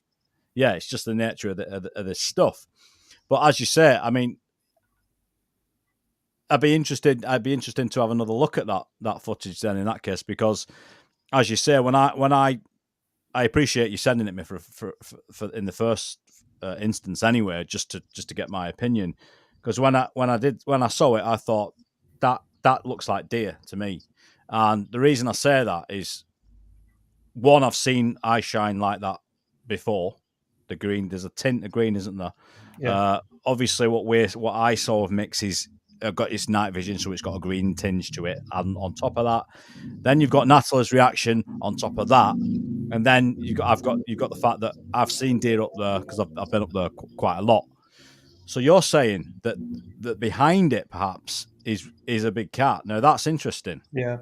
So that I definitely think it is. You can actually see the silhouette. Where if you actually watch the slow motion, as soon as it drops and starts to leap up, you can see the tail. And if you watch it going backwards, where it's like slowed down and watch it going back, you can see the tail going back as if it's going to stand up. Ah, interesting. So is that what do you think? Same thing then, Mick? Well, I've been looking at the footage, and yeah, it does look like there's a tail at the back. And like Lee said, if you've got a deer and a big cat chasing it, it's going to jump on it, and you'd hear all the noise of it, taking its kill down. But with this, like it just, what I saw that night when I were up there, because I got the Aurora, the Psionics night vision. Yeah. So you know what it's like. You put that up to your eye, and you become a bit blind. Yeah. So what I was seeing was shadows, and I saw the eye shines. How they were moving along but following us, and I saw shadows every so often, but I didn't get the form of anything. It were all shadowy to me. Yeah, and that is sadly that is one of the downsides of those auroras. In fact, any monocular, whether it be thermal or whether it even be a binocular, it does blind you, doesn't it, for a moment in time though, just to sort of get your eyesight back properly, especially the thermal. The thermal's horrible for that because it's so bright down the monocular, and then when you look, that eye's completely gone. It's that is the downside. But at the same time, there is no way that you guys must know that now. You can't go. I mean, that torch you've got, Lee. I mean, that torch is ridiculous. It's like, I know it was a very expensive torch, but these are the sorts of pieces of kit that you need to do this sort of investigation, especially in a place like Benton, because although it's a bird sanctuary and it's a lovely place during the day, isn't it? It's a stunning place, especially if you get the weather. It's absolutely stunning, that place. It's as beautiful as anywhere, really. But at night, it's the place is just completely. It's got a completely different feel to it. There's those hills. Obviously, you saw it on the hill where the UFO landed as well. Bob Brown has took some interesting photographs on that hill. Paul has seen the yellow eyes on that hill. So I can understand how seeing something up there, you've got that obviously subconsciously, it's in your mind because you're aware of what's gone on up there as well. And the strange movement. So it's totally understandable that you in the first instance you think it's something unusual, because let's get it straight. If you're going to see something unusual, Benton is the place you're going to see it. True. And that's the difficult part of this. I almost wonder. I didn't do it with the lights because I know I've seen the lights on a couple of occasions now, and I've seen the lights been filmed, and they are what they are. They are bizarre. But if I did see something up there, I'd be the same as you. Because of the notoriety of the place, and Paul said this. If you see something up there, in one sense, that's what you've gone to see. The whole point of being there as an investigator is to see that. So if you see something unusual like that, it's easy to put two and two together and come up with five. Now, it's another thing to see actually a big cat anyway, because I can't bloody get one on film, and not many people can. So but if you look at it proper, it's definitely a cat. It's the silhouette as well and the tail. definitely. But why would you put them two animals together? But there again, when they were actually leaping up the hill, they weren't them two animals. Whatever it were, they were perfect, the same shape. There was no movement off them. They were like watching pebbles just lifted off the hill and to the top of the hill into about 3 strides with no movement, sorry. So what's interesting about it is that along with that, did you have an experience back? So you guys were on the caravan park, weren't you? Which is a few miles just down the coast, is it? Yeah. But you can actually walk to that site, can't you, along the coast? Yes. Is that the Yeah, site? you can do. It's a long walk. Yeah, it's a long walk. But what I'm saying is, like, if something did follow you down there, which I believe you think it might have done, it's easily done just trekking down the coastline, isn't it? It's easy enough because many people have walked that coastline. It's known for it. So what happened back at the caravan? Well, when we were there, two of there was Deb Singleton and Deb Axwell. They'd gone outside. We got back. We told our story. We'd said everything what we said, and they'd just snipped outside of the caravan. Now, when they were out, after a minute or so, they came back in and they looked a little bit shook up. And Deb Singleton says she'd seen something dark moving within the caravans. And at that point, she said that we felt what we felt up at the cliff top. Whatever this was, we felt as though it had followed us back to the caravan. Now, I didn't mention when we were up there, the feelings I were getting at that point. Lee has said as I was talking, my voice changed. Now, I didn't detect that at all. It just sounded like me. And he said it sort of slowed down and sounded as though I was full of a cold. But the feeling I had was like, it's hard to explain because it's like fear and me adrenaline, excitement, but there was something else underlining that, and I couldn't figure out what it was. But every hair on my body, from the bottom of my feet, from my ankles, all the way up to the top of my head, was standing on end. It just wouldn't go. That feeling wouldn't go away. And when we'd moved up to the car where the cars were, and that feeling sort of like left us. And it was after that, it was more of a feeling of excitement and wanting to get, and see what this thing was. Yeah. But before we left, as we were getting into the cars, that feeling came up us again. And it was just, I can't say what that feeling was. But when we was at the caravan and that happened, that exact feeling came upon me. Lee had his feeling that there was something there. And the others who hadn't even been up there said they got the exact same feeling that there was something that had followed us back from the cliffs.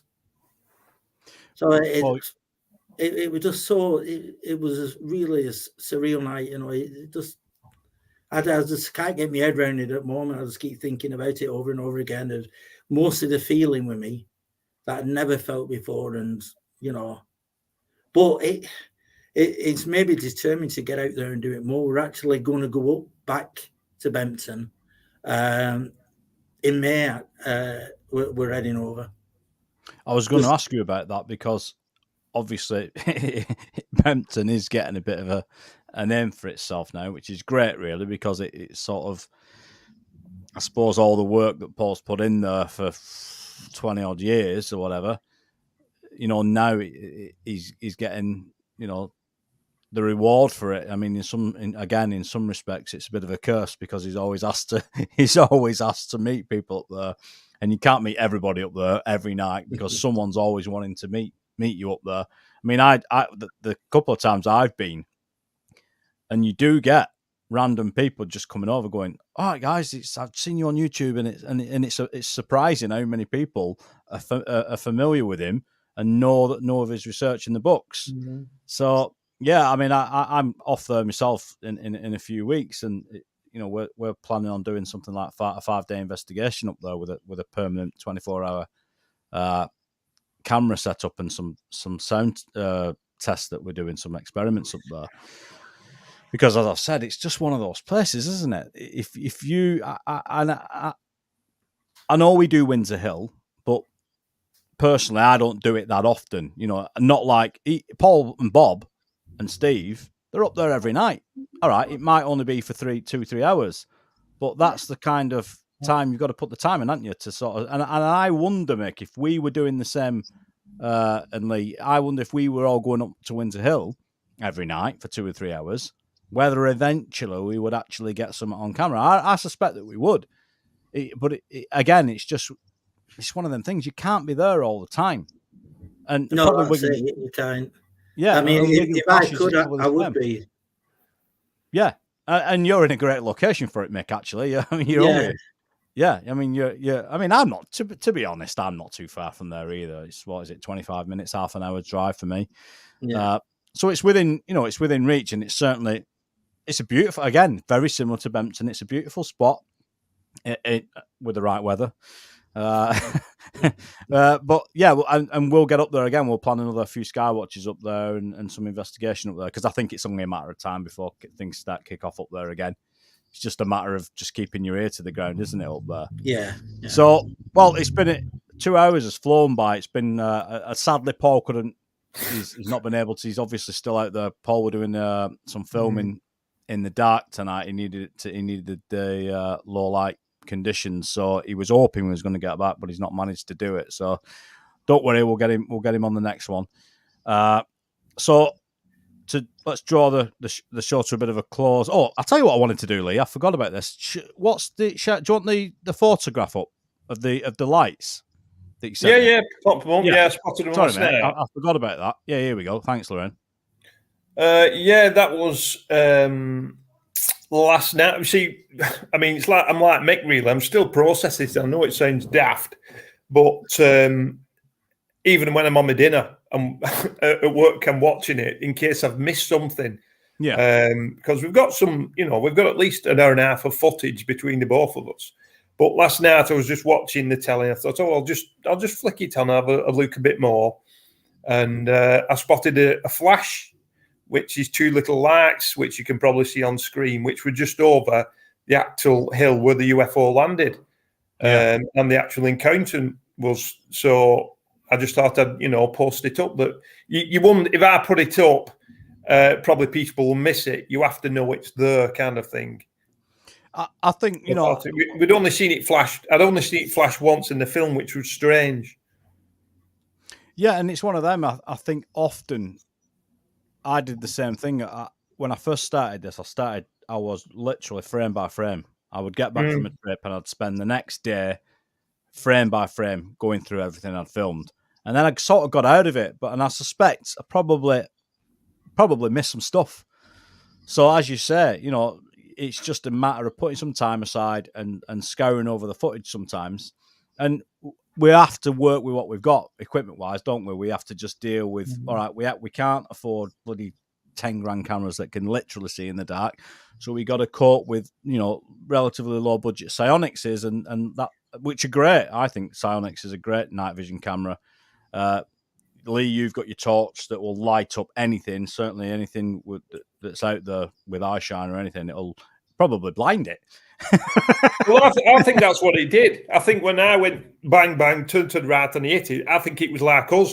If we're in the middle of following somebody, it kind of, oh my God, it's seen me. And it kind of just stood there. It didn't move. It didn't blink. It didn't do nothing. As if it's can they see me or can they not? Because they didn't know how many people or whatever was behind that light because it's so bright. And that light has probably never, ever been seen up there because it's so bright. Well, so it definitely did something. Yeah, it probably thought it was the sun coming up. Lee. It probably did. So, tell everybody where they can find your stuff then, just before we sign off. Well, I have a website, www.mickmclaren.com, and everything I do, everything is connected to that. If people want to have a look on there, it'll take you to all different things, all the Winter Hill stuff, and to be YouTube channel. Yeah, just go on there and follow that. Follow all the links on that. Basically, I'm always busy, so I've just got a YouTube channel, really, and just Mick texts all the reports, all the emails coming in, and then we just talk together and take it from there, basically. But I'd just like to thank everybody for the support. You know, it's fantastic, your support, and seeing you all, you know, watching us. It's been great, fantastic tonight. I've really enjoyed it, and an honour being on Chris's new show, which is going really well. And yeah, I've learned a lot from it, to be honest. No, I've appreciated you guys coming on. I mean, whenever I ask you for something, you're always, and I, you know, likewise, if you need anything, if I can help you with anything, I will. I know you two guys are the same. If I ever need you to take a sighting, or even if you just come on a trip with me, you're always, if you're free, you're always willing. And it's good. I appreciate it. And it's been great to have you. I think people have definitely enjoyed the show yet again tonight. Sadly, we couldn't get Paul on, but we'll do that again. Maybe we can get on Truth Proof, all four of us together, and do something on Paul's channel with Les as well. So without further ado, we'll call tonight. It's the end of the show. I do have some other things that I could talk about. I'll tell you what we didn't. Have you got 5 minutes? Yeah. Just before we close this, and I'll just thank Lorraine for moderating again before I forget. I mean, I've got a list of stuff here. I wanted to ask you guys about, and I'm trying to do this with a lot of people. I wanted to ask you about the Dogman phenomena, which is a relatively new phenomena, isn't it? I suppose. What's going on here? Because at least with the British Bigfoot, we got the wood horse and we got some tradition. We got the Green Man, the nature spirit. We got carvings, wood carvings. He's got books. We've got mythology around the guy.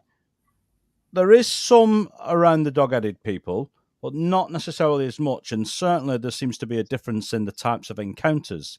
What are your guys' thoughts on the Dogman before we call it a night? Well, like what I was saying before with the gin and the hang around graveyards and that, I've looked into other things as well within paganism, and the old tribes and the shamans used to have guardians looking after these sacred sites, and I've come across where some of these guardians have been seen as either dog-shaped, like a mist, or they are actually, like dogs, and some have been shaped to look like men with dogs' heads. Yeah. So I'm not 100% sure what they could be, but it's funny how they seem to always hang around sacred sites and graveyards. The sightings that I've had from Winter Hill, saying that they've seen, like one of them who's seen this thing early in the morning, what we term the beast of Winter Hill, is shaped like a dog. It looks like a bulldog shape with bow legs running across a field. He only saw the back of it, but it said it was about the same size as a cow. But all within that area of Winter Hill, we do have a lot of sites around there, and there's a lot of ancient history as well. So you think there's a shamanic connection there? There could be a shamanic connection there, yeah. Yeah. What about you, Lee? I personally think it's like, I always think the answer really, when you watch all these paranormal channels and whatnot, they always focus back on the Indians, tribal land, all that kind of Skinwalker Ranch. Yeah. And I mean, everybody knows Skinwalker Ranch. Loads of stuff has been seen there. So I always think it's like a tribal thing, a Dogman. I don't know. It's like it's been. I mean, it was on about to Mick, and it was on about the gin at the weekend, and I said, "Isn't it funny how you've got like Dogman, Bigfoot, Shadow Man? Are they there for a reason? Are they there at different levels to guard something, to take something off us, like a ghost? Is it meant to draw energy off us?" That's the way I think it works. It's like a bit of a table where each one of them's got their own job to do. That's the way I think. No, it's an interesting thought, Lee, and I don't think you're the first guy to think like that. I think there's certainly something like sacred-y, there's something shamanic. on them lines. It's got that feel to it. The only thing I don't understand with it, just before we go, the only thing I don't understand about it is they do seem to come upon the witness these things, and they're the other way around with Bigfoot. So with the Bigfoot, yep. You'll stumble upon this thing going about its business. With the Dogman sightings in the UK, I don't know whether this is the same in America, but here in the UK, a lot of them that I've heard that don't have that black shuck type element to them and are a dogman, what we would classify as a dogman. They seem to be a little bit more negative, a bit more boisterous, if that's the right word. They'll approach a witness. They'll approach a couple sat in a car, that kind of thing. Whereas Bigfoot doesn't want any of that. Usually, it doesn't want to hear anything about it. It's just off. And again, that's with it to Mick. Sorry, Chris. Yeah, no, just with a Bigfoot. That's why I was always clinging to that small percentage of this being a real flesh and blood creature that's in very small numbers, habitates here permanently, just because of its nature. Just because it just seems to be doing something practical whilst it's here. Akin to a great ape, if you like. Obviously a bit more advanced. But with these dogmen, they just seem to cause trouble. Frighten the living daylights out of people. They might be the badging, man. That's the, that's... You got to, it's a good point, mate. Yeah, it's all of the above. Is how you can classify it. But anyway, I'm going to call it a night now, guys. So thank you again very much for coming on the show. We'll have you on again in probably later on this year and catch up with what you've been up to. I'll meet you two again and for an investigation, no doubt, in the future. And we're going to call it a night, guys. So everyone in the chat, I really appreciate you watching tonight. I've had some good questions, some really lovely comments as well. And thanks for supporting the show. Head over to Mick and Lee's channels and support them too. And I'll see you guys next week. Thank you very much. Thank you. Thanks.